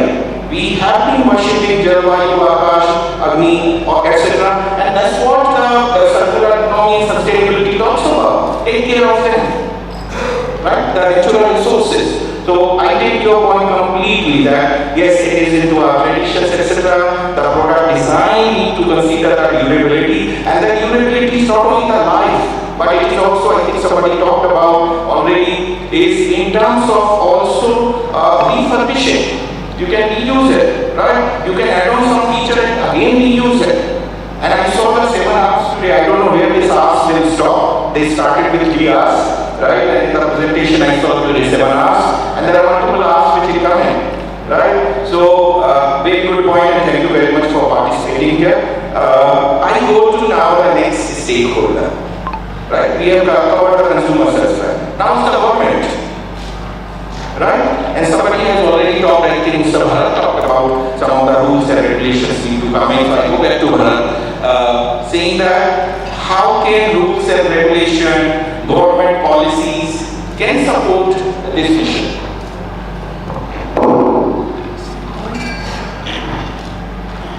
Government can and should do 2 things, and they are doing actually. The one is incentivization, and the other one is penalization.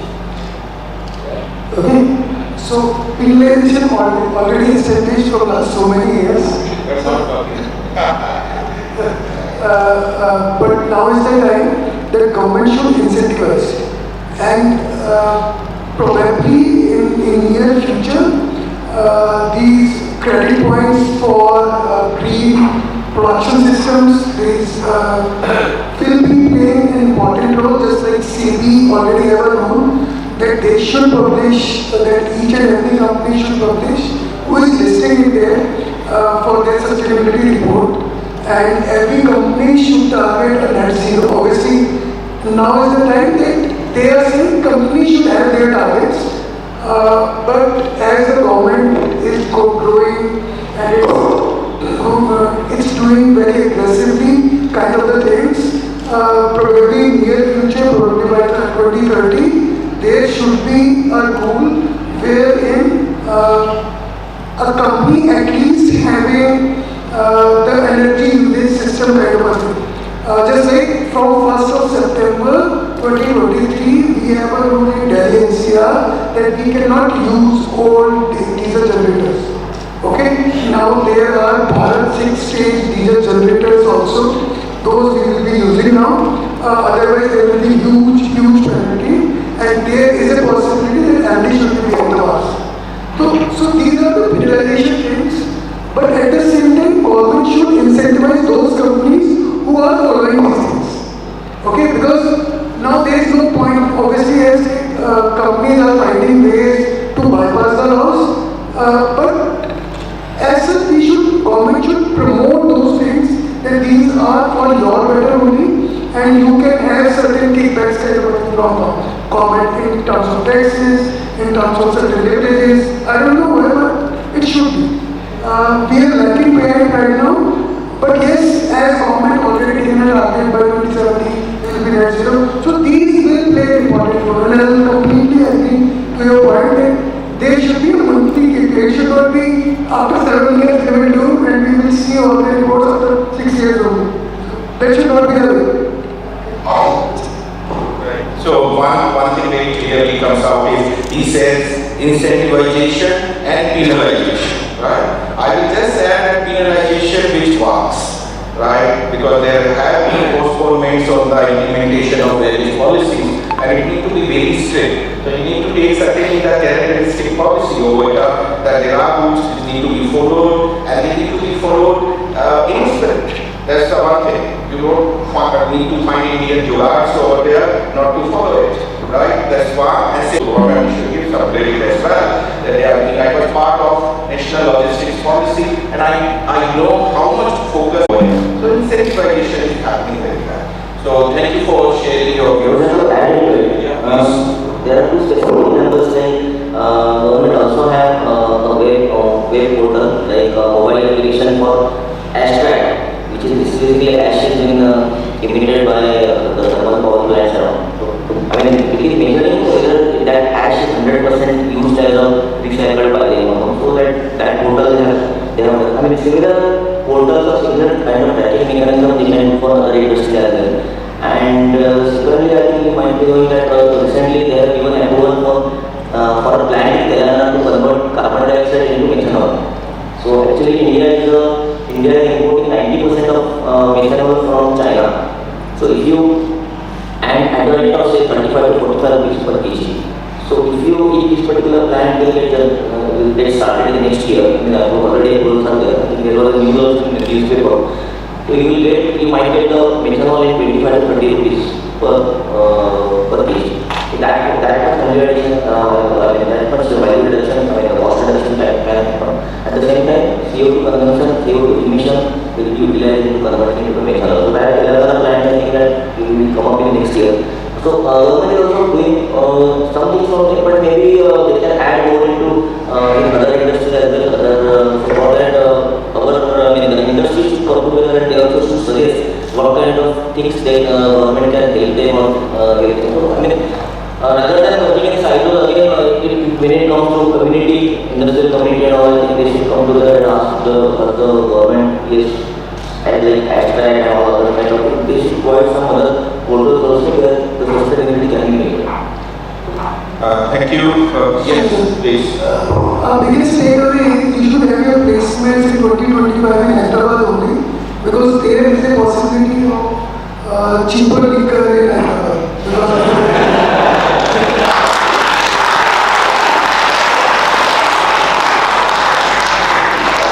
I completely agree with that. This should happen, that the placement committee should take note of that.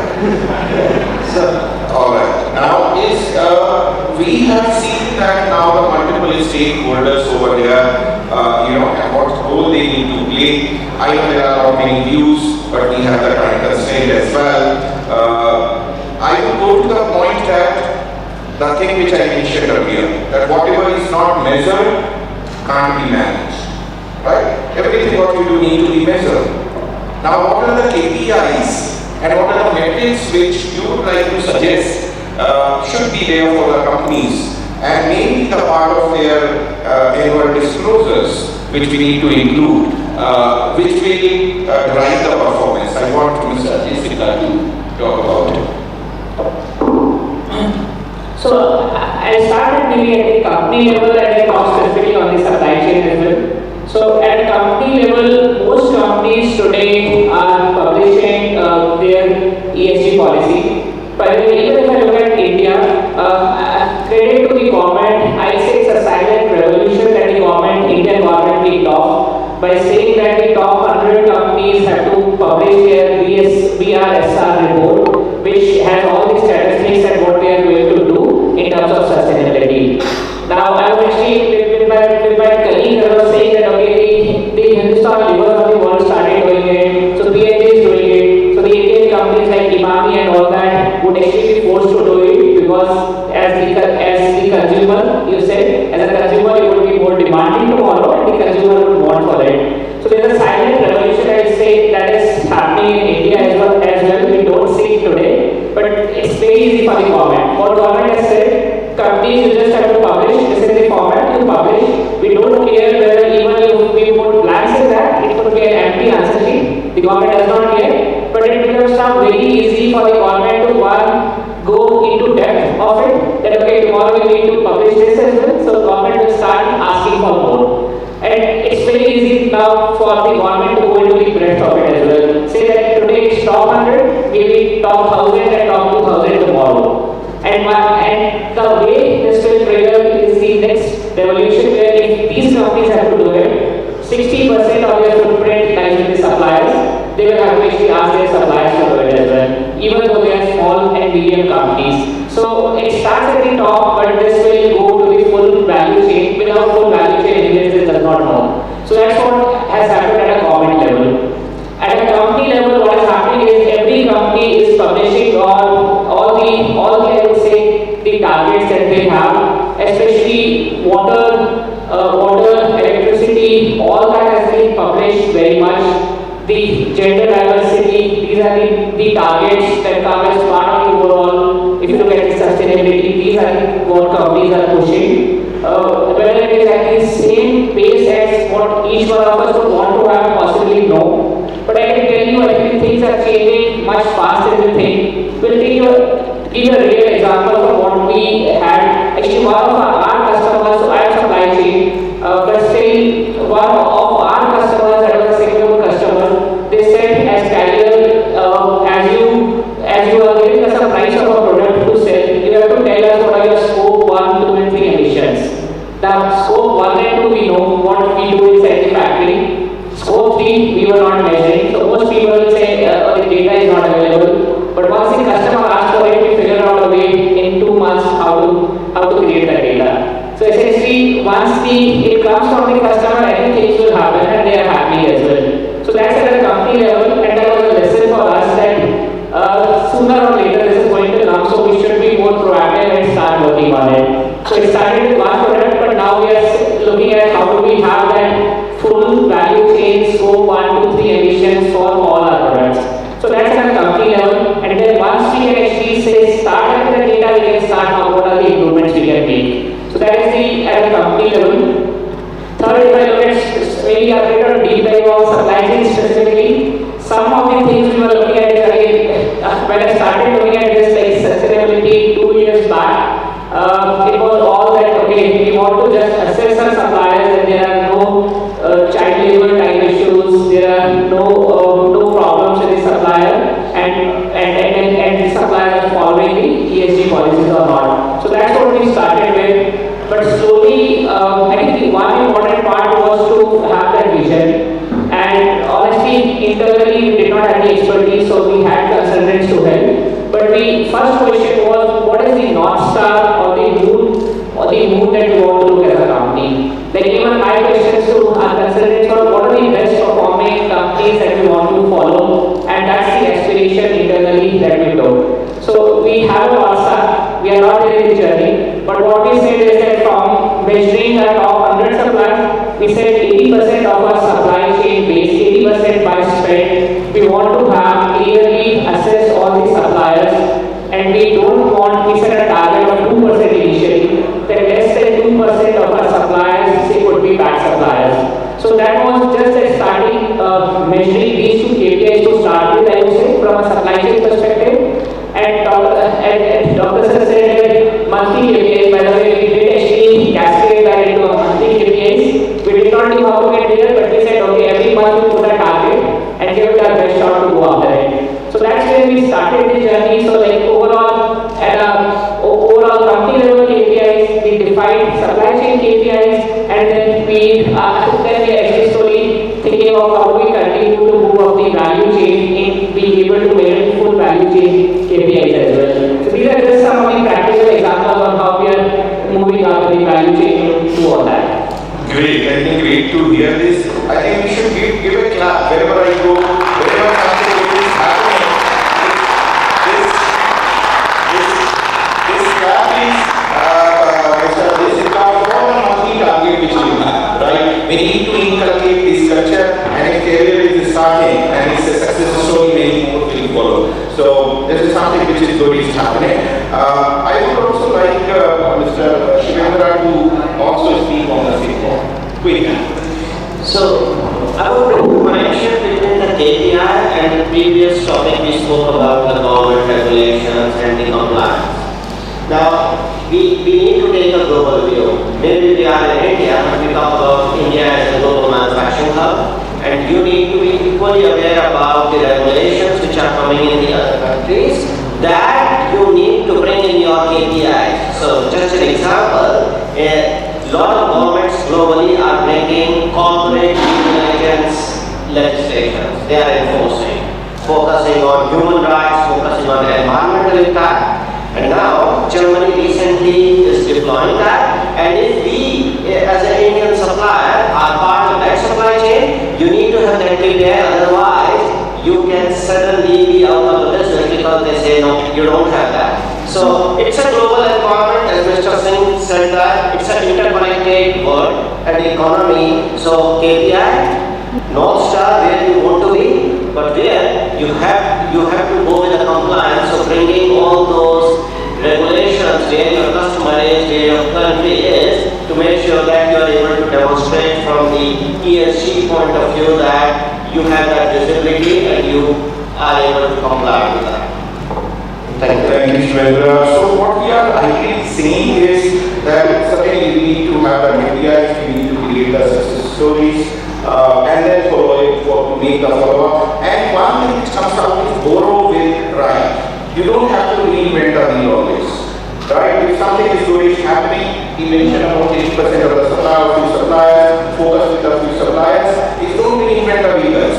Right? If something is available in the market, borrow it with pride and build upon that. Right? That's where the speed comes in today's world. So that's what I would like to say. Organizers, how much time we have now?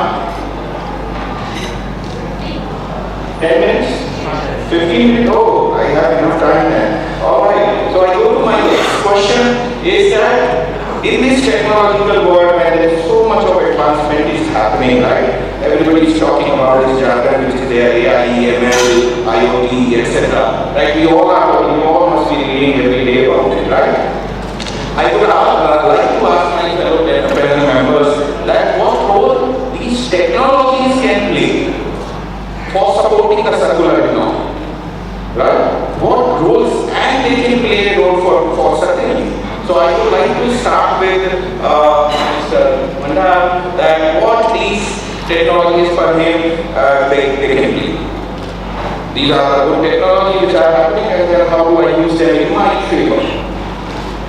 Yes, certainly. I mean, there are technologies which play very vital and important role in the reduction of the paper consumption and all. Specifically, if I talk about warehousing and transportation, there are systems like WMS warehouse management systems. Then there is a transport management system where actually these are all integrated systems in the company systems, so like SAP systems and all, wherein all the if you say about transportation system, then vehicle load optimization system is doing it. When you say about load optimization, it will automatically whatever load daily, when it is a complex supply chain or complex logistics as far as efficiency is concerned, daily lot of tons of loads are getting generated for distribution. So this load optimization thing DMS can do, wherein you need not to do it manually, but the system will optimize the right size of the vehicle rather than 24-ton vehicle, it will identify 30 or 40 feet vehicle. So that so it will assist in that particular vehicle identification selection of the vehicle. Then there is again done the vendor mapping, the vendor portals are being generated along with the transporters, stakeholders, where a lot of visibility is coming into the picture rather than having a lot of many phone calls, emails, there is a lot of automation which is coming up. Into transparency and visibility, it will bring up to the end customer, and from there, again it will give the final products are delivered to the final customer. This system, so there is a new system called, not new, I would say, it's a TOC, Theory of Constraint System is there, which is basically a pull-based system, which will basically establish the inventory norms at all the warehouses. Automatically, dynamic norms will maintain, so that your inventory is always kept at the right quantum at every junction, whether it is RTC, depot, CHS, channel partners. So inventory HT is controlled with this particular freshness in the inventory which is happening.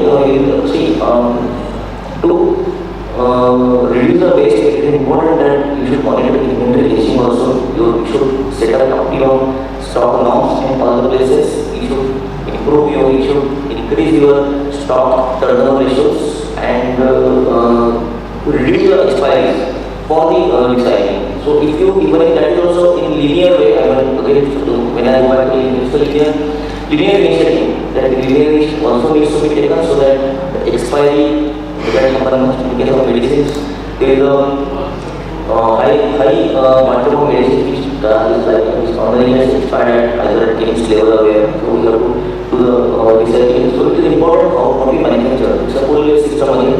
You have to identify the features niche, you have to manufacture what is required based on TOC. Also we have got some certain color categories like black, red and also these are very critical SKUs you need to manufacture based on the actual consumption which is happening in the market. So that particular thing will always, it will also reduce the circular economy. See, the problem is that in reverse logistics is not that easy. It's very highly cost oriented. Because there is a lot of cost which is required for segregation, collection, incineration, and all. So it is important that system tools, automation and system tools give you help in the linear way also, and it will definitely optimize your all resources, your material management, your inventory levels, and whole system will be optimized. That is, these are two things I would say DMS, WMS will keep the control on your inventory as well as the carbon emission by prioritization of the vehicles. And obviously, there are another couple of cloud systems which are there. Cloud, you can keep your system on the cloud system, wherein you don't need the record system can be eliminated, and you can put your raw data, your files, and all in the cloud system. That also, that technology is also in us. Then in cloud, there are some other technology, blockchain is coming up, but it has got certain, still it is yet to develop in India. It has got certain good challenges, but then this blockchain technology will also give, there are many stakeholders like inventing, approving stages and other things. What will be automated overall globally. So these things will come up in India. It will take some time. Certain places will be done, but this automation will definitely give us that age. Shivendra, would you like to take this question? Sure. So, your question reminds me what my professor in my MBA times, he said about the technology. So, I would like to share that. So, I share, right? I don't remember what he taught, but I remember what are the stories that he told us, right? And he shared that an example, say, how once a chief technology officer, say, or IT officer becomes a CEO, and say, how does it work? So, and the message that you want to give is that it's not about technology that you want to measure each and everything that I'm going to measure, each and everything in my supply chain in terms of sustainability, circularity, right? So, in the example he put was like somebody who obsessed with technology tries to bring technology everywhere and dealings in terms of what matters to the organization. So, what is important is bring the technology linked to your KPIs. Bring the technology which is linked to your North Star, not everywhere. Now, coming to the technology aspect, I think my colleague already shared about the different technology, and he said if you can't measure it, you can't achieve it. So, for example, if in your supply chain or in your organization, water consumption, all the energy consumptions are the critical areas. Bring the technology to their energy management system, IoTs. Now the sensors are much more cheaper. Focus where you want to really measure and bring the story to bring the monthly KPIs, right? So bring the technology there. Technology in terms of ESG data, as I just said, this data is growing, and now we are able to bring, say, thousands of supplier information into the one simple dashboard. So these are the technologies which are really helping us in terms of bringing more transparency, or to support this circular economy. Just to share some use cases. See, there is also the IoT devices. For example, we as a company, we did certain installation of IoT devices in some motors in plants where you can collect data of 75 different nodes, just like vibration, temperature, consumptions, and all these points. It's a holistic. We started a discussion that how we are creating value to the customer and what is the ROI, what is the business case for that. Actually, we reduced less than 20% of the downtime. Okay, if you see that your machine is not working and you are reducing 20% of the downtime, that's something great. Then we are reducing energy consumption because these small things we what we want is जब तक वो down नहीं होगा तब तक engineering कर देनी है. So there is no concept called TPM other than in automobile industry. Okay, what we are saying is there are business cases that can be done small things. Don't do crazy things. In a warehouse, if you have a motion sensors, wherever the person will go, only the light will turn. That's it. These are the small things that the company need to change, and it's a journey. It cannot be the answer and change company. And it's a journey. You need to continuously thrive on that journey, and you can have those sustainable KPIs achieved very well in advance. So it's a proactive approach, as they are saying, that it should not be a reaction of the government policy. You should be ready with whatever is right. That's it. Completely agree with you in terms of that it need to come out from within. Right, just to give you an example, how many of you wear the seatbelt for safety? Oh great, I thought you wear it because you will be challan if you don't do it. Right, so if you go around, it's good thing to see, but generally if you go around, the people say, oh, police wala is traffic wala is there, let me put it now. Where was that safety concern earlier? Right, so most of us do it, it's changing, and good to see the young crowds we are safe for safety, fantastic. But generally you will find this was for challan se bachao, right? Not for safety. And that's where it need to come from within, that the circular economy need to come from within. Now that is, I think we all talked about multiple facets, now I would like to talk individual level, right? That what as a human being, we talked about customer, we talked about government, we talked about supply chain, we talked about multiple stakeholders. Now who are the stakeholders? In your daily life, what you are doing for bringing this circular economy, to bringing that sustainability, right? And each one of us can contribute. Bharat told very clearly it could be as simple as the circular economy is not about only plastic and water, it's about energy as well. It's only putting off the light while you are going out. It's as simple as that, right?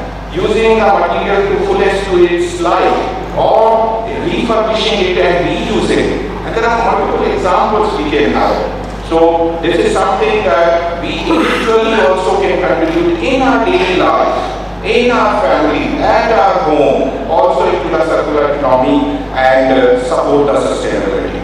Now that comes to the almost end of my this discussion, but I would like to ask that why we are doing so many things into the circular economy and we are sustainability. You heard from various companies and the eminent panel members that so much is being done in each of their companies, right? However, you go out of this conference room and then you find out there is a large gap in what we are doing, what is the I was in Mumbai, I think 2 days back, and I was in a conference where sustainability was being discussed. And I mean, trust me, if you are there for full day, you will find everything which can be done is happening. Everything which can be done into this is happening, but when you go out of the conference room and then you go to individual companies and you look at the national level, you get only 2070 targets. Not the achievement of 2022, right? And that's where you find there is a lot of gap. Are we walking the talk? There is something which we all need to look at, right? We will have the target, but are we achieving it on daily basis, weekly basis, monthly basis, which I have spoken about? So my last question is with every panel members, and then I will give them only let's say 1 minute or not more than that, so please time yourself, is that you all are doing very well, so many things, IoT, supply coordination, etc. What is that one challenge which you feel is coming your way as a hurdle? And you have only 1 minute to talk, please keep your time. I start from here. Only one challenge, biggest challenge. I would say the mindset challenge. People need to think differently. People think about sustainability, circular economy as a cost, safety as a cost. I think the biggest thing is people need to change the mindset. People need to say that no, this is not about increased cost. You can create value. There are alternative ways. Challenge the status quo and bring the new ideas. So mindset is one. Yes, Ajay. I actually say a couple of them. So I think, most of wherever I talk with my peers, most people would say the data is not available or the full visibility on scope 1, 2 and 3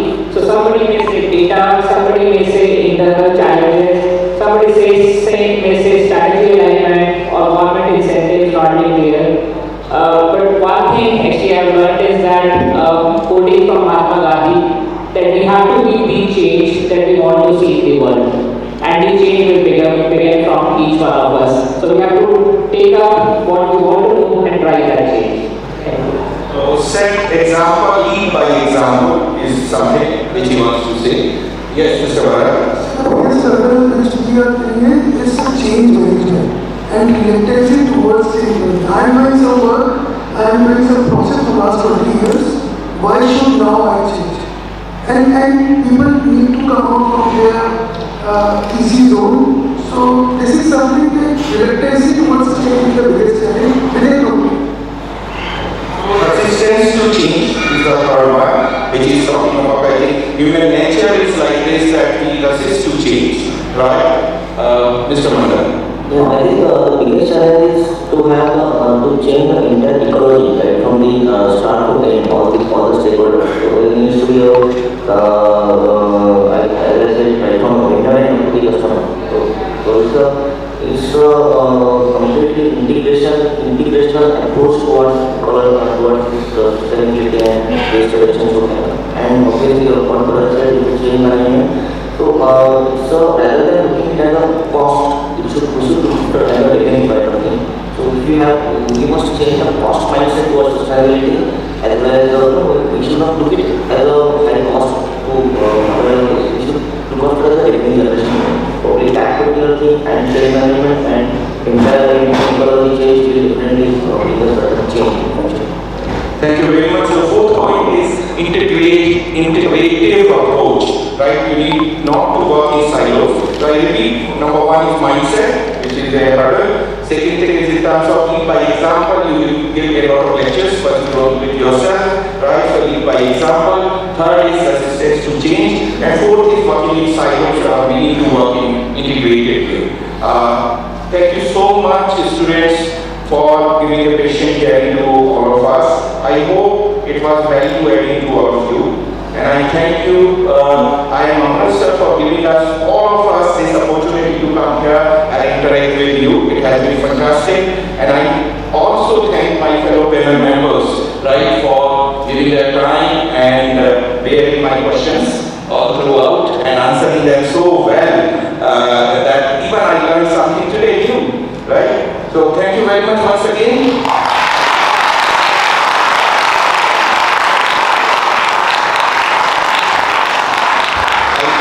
I will throw the forum open now for the questions. And maybe before that, thank you very much to Mr. Gupta for such a wonderful facilitation on this front.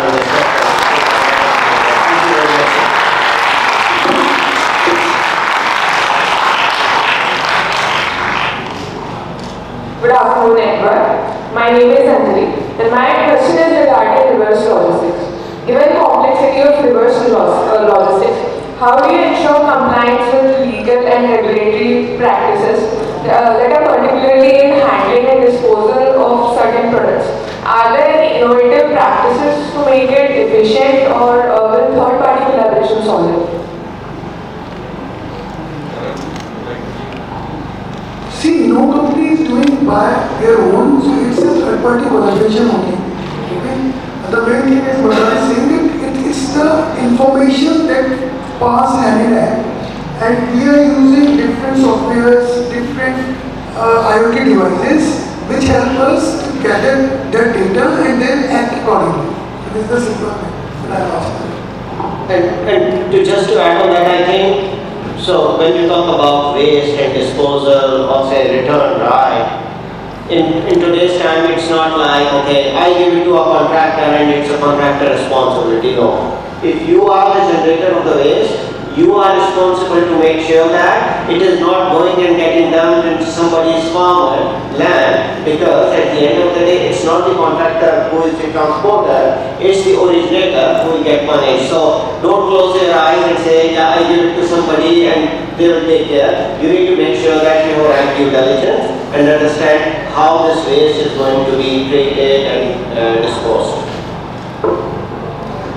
Does that answer your question? Yeah, thank you. Next one, please.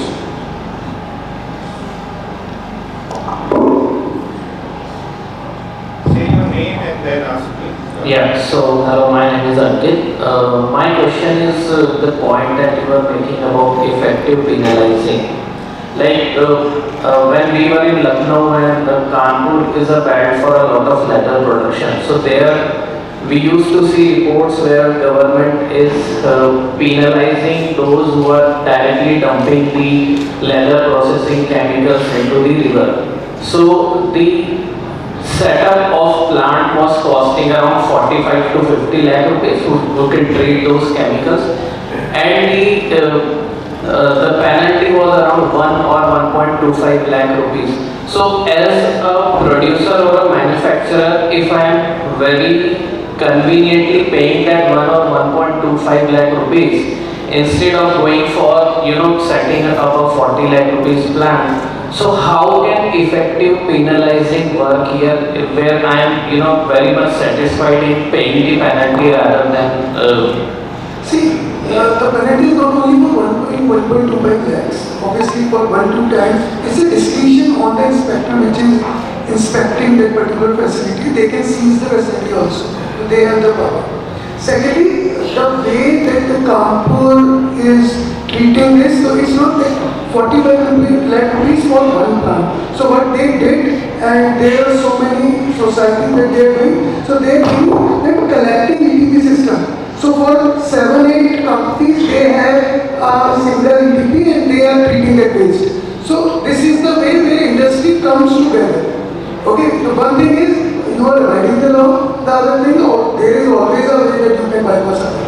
So it's something that you need, you have a will or not. See, one thing is very clearly, so one is a temporary solution. You are somehow trying to manage it, right? Another thing is finding out a permanent solution, right? And it also depends on the ethics of the company as well over here, right? Where what are your values, ethics of the particular organization? Some of them will not permit at all this 1.25 at all. Let me take it, let me tell you, right? They will not permit. Let it be 1 rupee, forget 1.25 lakh. If it is even 1 rupee which is to be paid for unethical practice and getting a wrong kind of certificate, they will not do. So it starts from, first of all, from the ethics and the values. Second thing is a temporary solution. And third thing is, again I come back over here, is if the 40 lakhs is a plant for processing, etc., it's a collaboration which need to come in, where 2-3 come in. I'll give you an example where you know the corrugated boxes and they are printed outside the ink, right? After using that, water was being thrown into the farms in the villages near the factories, etc. And government cracked down heavily, right? They sealed the factories over there. And what happened is innovative solutions came. First thing is a different kind of ink, right, which we never thought of. Second thing came about the collaboration, where it could be going to a particular distant location where it could be processed. Third thing, don't throw it, keep it in barrels, and we'll see what is to be done, right? So I think it's your, again comes to that what you want to do. It's not temporary solution. If you want a permanent solution, you will have to follow it. Next, please. Hello, sir. I'm Amit Bhavat. My question is, when the firm is in its early stage, it is not really making a lot of profit. At that time, how important is it for the firm to maintain a separate economy? If it is not very important, then at what point does it become important? And if it is important, then what are some viable practical things that the firm can do to implement a separate economy? I think so very good question, thanks for this. So I think the biggest thing that we need to learn today is that we are an interconnected world. No company alone would be able to do that. So whether a small or a big firm as well, $50 billion company as well, you need that external collaboration today to be able to do that. Like the Flipkart or Amazon of the world, they don't have that reverse logistics by themselves, they have these partners to do it. So a small or a big firm, you need to have that external collaborators who would actually help you in managing the circular economy. Or some of the these small firms could be an element to manage the circular economy as well. Like there are small companies that are coming up which just get all this waste, process it, and then convert it into a usable materials. So there are new business models that are already evolving in the country which would do that. So it will have to be an interconnected value chain, whether a small company or a big company. I think that over the time would not matter, because if the big companies need to do it, it will have to go through the value chain, and everybody in the value chain of the supplier ecosystem will have to become sustainable at some point of time. The change is going to take time, but it is coming up very soon. See, just to add on this, see why they need to have a circular economy. So you all read Pandit Hemawat's book, the Porter's 5 Course Model. Okay? So you need, a company need to create a barrier for an entry barrier. See, it is important that if they have a design, they can have that barrier in terms of design of the product, they can have that barrier in terms of reverse logistics, they can have that barrier in terms of inculcating the right touch of the customer. The more and more company which is doing the circular supply chain in the system, they are just creating a bond with the customer. And you all read that I'm just creating those notes which you are already read. Acquiring a customer is 1/3 time cheaper than retaining a customer.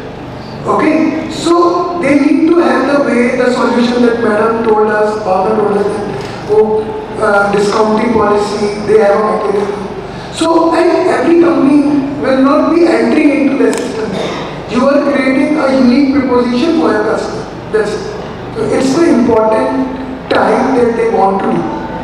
I'll just add, Bhavani, to it's a very good question you asked. I'll just add 2 lines here. Is that sooner or later, you are asking this question because you have a choice.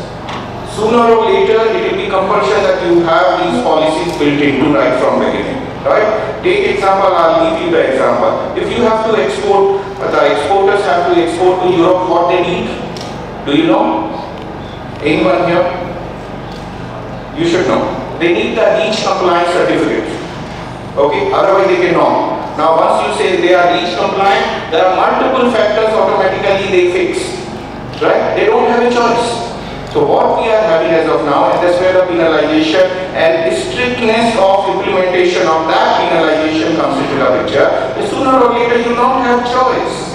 You will have to, like EPR for plastic we have, right, where it is connected that not only the user but the manufacturer, somebody mentioned it during discussion, is the responsible person.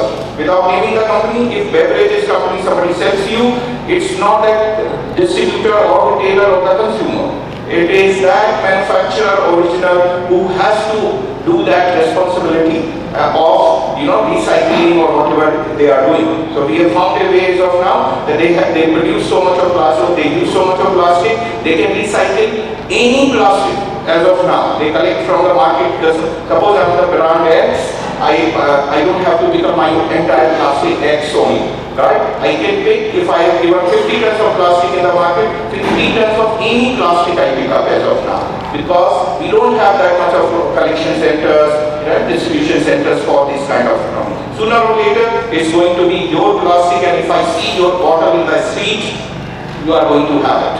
Right? You keep claiming that you are recycling everything, but your bottle is found in the street. Right? So we have a choice as of now, unfortunately. Does it answer your question?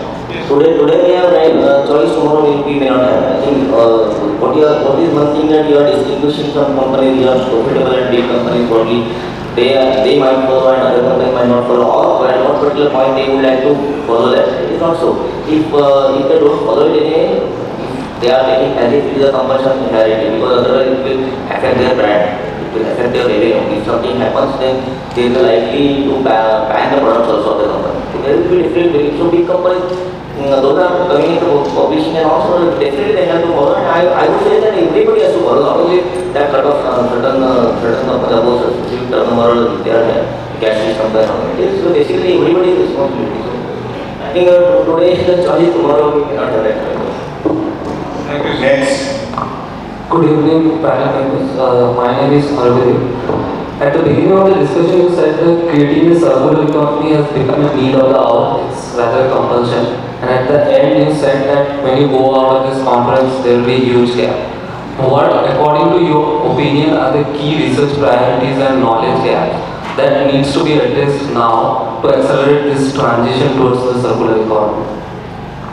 See, this question is already answered by the last question which I asked. That what is the main hurdles into the wireless company? Mindset. We don't have the mindset of doing it, right? Can it be postponed? Let me do it later. Let me pay 1.25 lakh, which he said, as of now, right? So mindset need to be changed. Second thing is, in terms of, if you come to the second point which was mentioned was, that lead by examples. Why should I do it? Right? As of now, it's not compulsion, let me avoid it, I will not do it. Right? So people need to take the lead and try to do it, create success stories over there.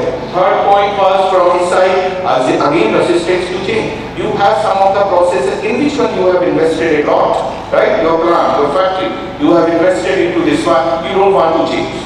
Or it might not have even a simple thing like a space to add those things which require that kind of processing now, right? You might not have those processes.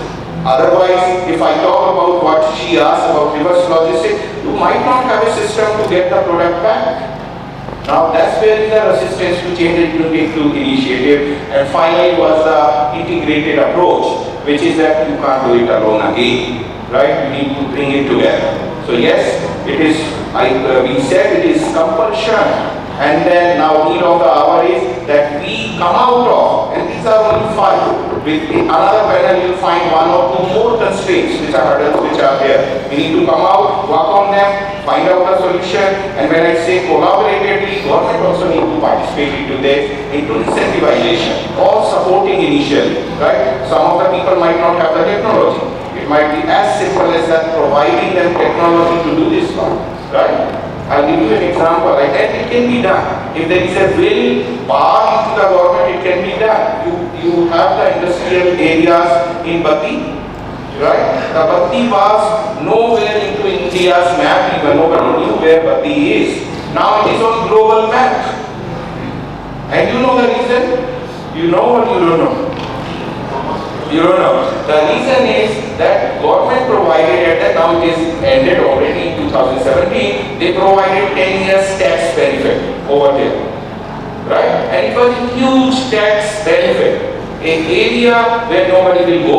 You go to Chandigarh, but you will never get very close to Chandigarh, but nobody will go to Bati. But now you name the company, and then you have the FMCG, pharma, everybody over there. Just because government gave the incentive, which was a big carrot to the corporate, right? So those kind of policy need to come. This I gave you an example only, but this collaboration need to come from every stage.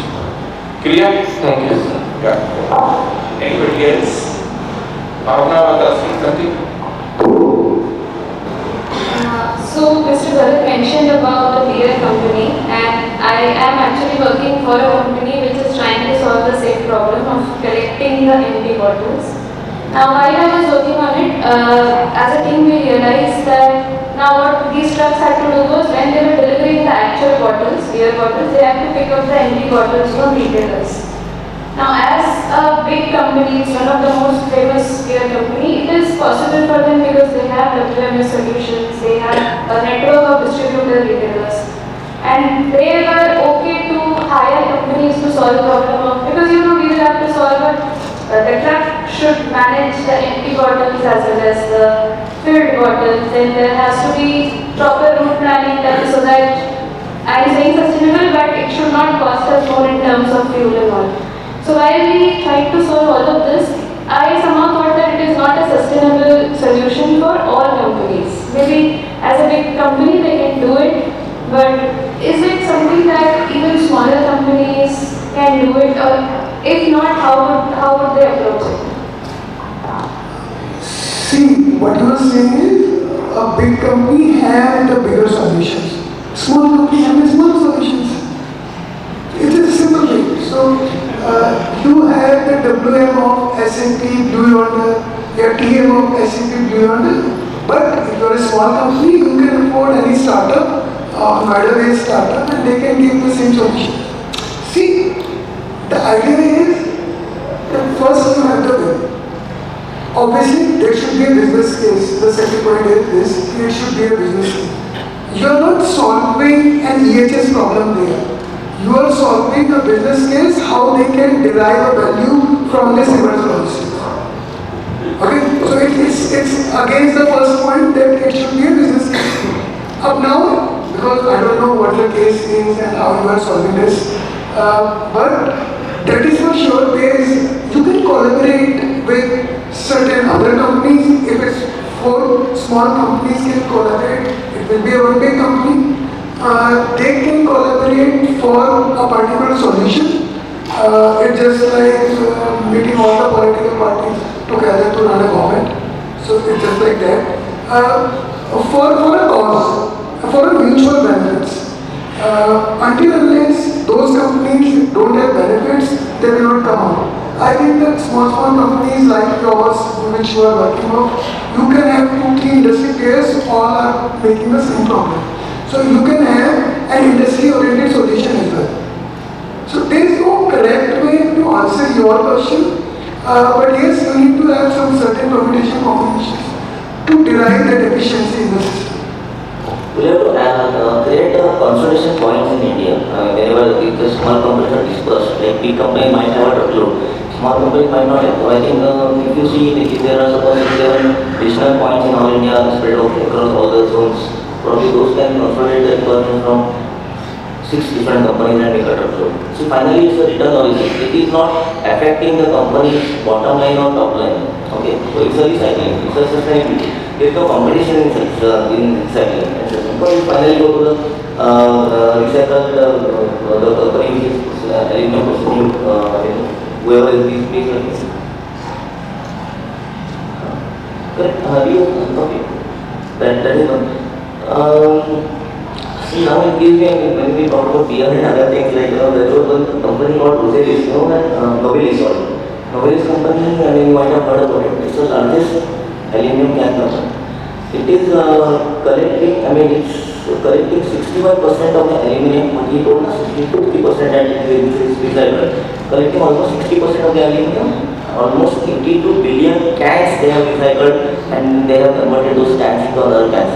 So if you see these 82 billion cans, if you arrange this if you develop them and arrange in a sequence in a line, it will have 263 times of the equator. It will make that much is the potential in this.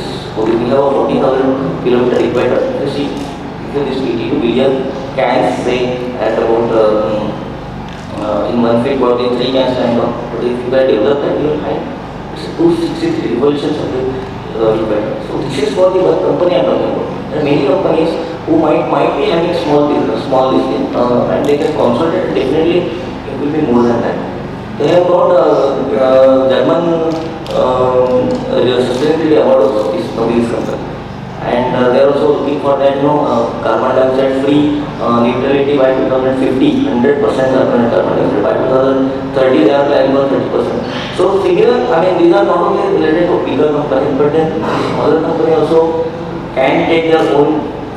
As I said, small companies, small initiatives, but then those initiatives can be clubbed together. Again, the collaboration comes. When we talk about collaboration in terms of vendors, collaboration in terms of stocking, distribution, collaboration in terms of retail logistics. So anyway, you have to see that. Maybe you can have zonal collection centers. You can have FTL full truckload from that zonal to the processing unit. So that the network cities can be worked out. Yes, but it needs collaboration among the different cabinetters. So I think that can be possible because it is not affecting the business of the company. Any more questions? We have time now, or it's over? Yeah. So if no more questions, thank you. Thank you for insightful and engaging panelists for responding to all the questions with alacrity. We would now like to invite Mr. Navneet Venkateshwaran to conclude the conclave.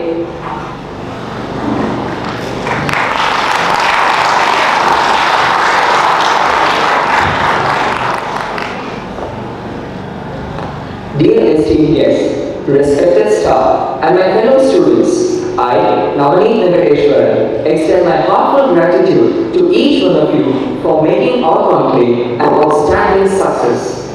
The operations panel of Sankshetra aims to guide our efforts in reimagining supply chain as engines of circularity. The beginning of the conclave witnessed Yadav Shah and Ananya Singh wonderfully delivering the overall essence of the theme.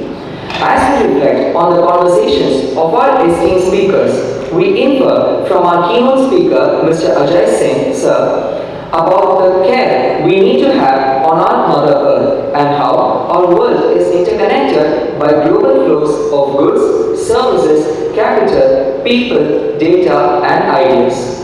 Sir also pointed out the exponential growth of India in the chemical sector and the growth of South American countries in the manufacturing sector post-COVID, thus implying changes in trade patterns where supply chains are becoming increasingly complex.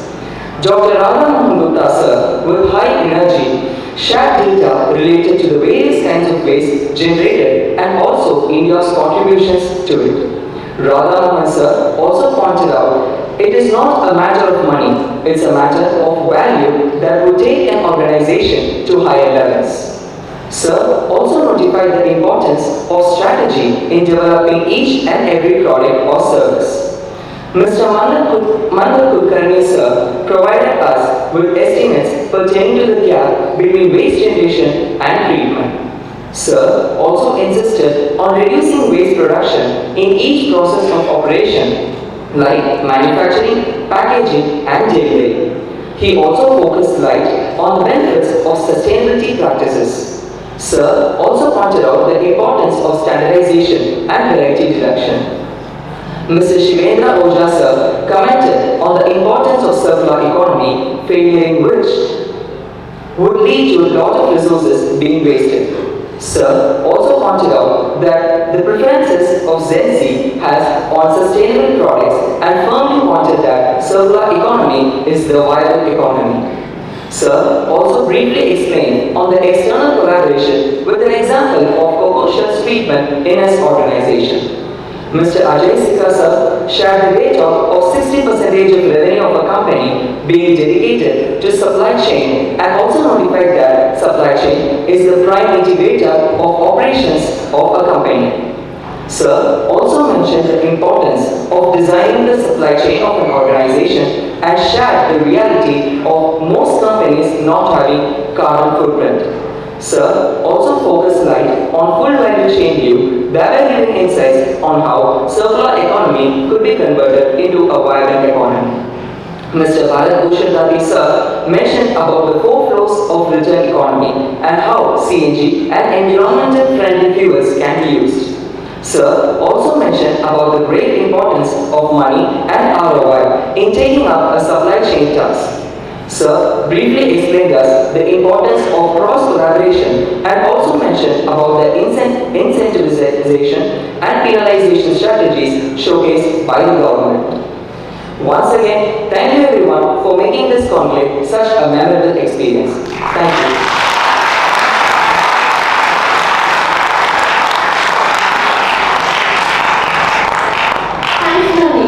As we move forward, we would request all the panelists to please take a seat in the audience to enjoy the rest of the conclave.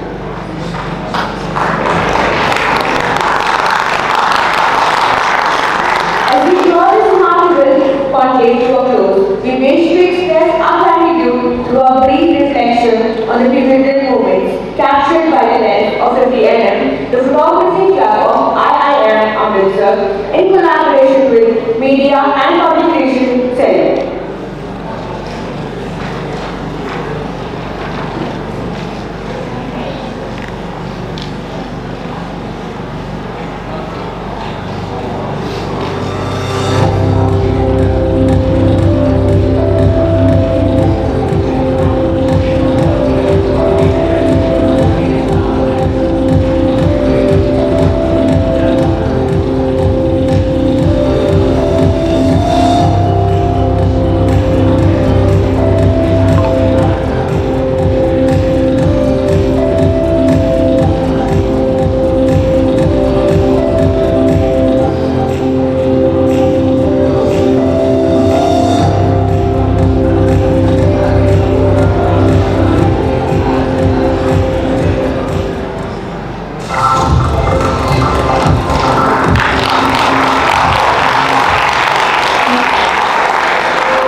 in orchestrating this conclave, we extend our deepest appreciation to each one of you for contributing to the resounding success we celebrate today. Our sincere gratitude extends to our esteemed panelists and keynote speaker. Your willingness to share valuable knowledge and experiences has enriched us all. We are truly grateful for the profound insights and wisdom you have imparted. A special acknowledgement goes to Dr. Radha Mohan Gupta sir for steering the discussions with precision and effectiveness. Your guidance and expertise have been invaluable in shaping the quality of our interactions. To our Student Affairs Chair and all the honorable faculty members, we extend a hearty appreciation for your unwavering support and mentorship. Your guidance has been instrumental in making this event a success. A round of applause for the diligent IT team whose seamless efforts ensured the smooth execution of the entire event.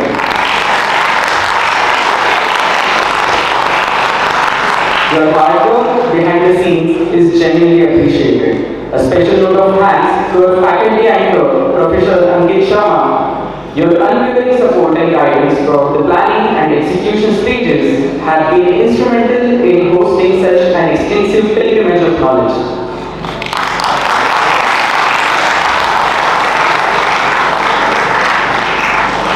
The success of this conclave owes much to the collaborative efforts of the Media and Public Relations Cell IIM Amritsar, Opera Z, the Operations Club of IIM Amritsar, for your efforts in setting a relevant and engaging context for the event.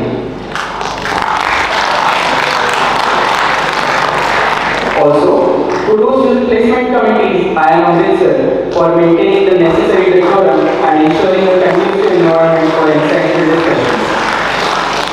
A heartfelt thank you to the Photography Club of IIM Amritsar 50mm for your unwavering support and creative touch you brought to visually document this event, and Media and Public Relations Cell. A big round of applause for the Industry Interaction Committee for making this event a huge success. And finally to you, the students of IIM Amritsar, thank you for your constant support, patience and engagement. We are truly grateful for your participation. Once again, thank you everyone for making this conference such a memorable experience. Thank you so much. Now, we request our esteemed guests and faculty members and the committee members to come up on the stage for photographs. Please serve.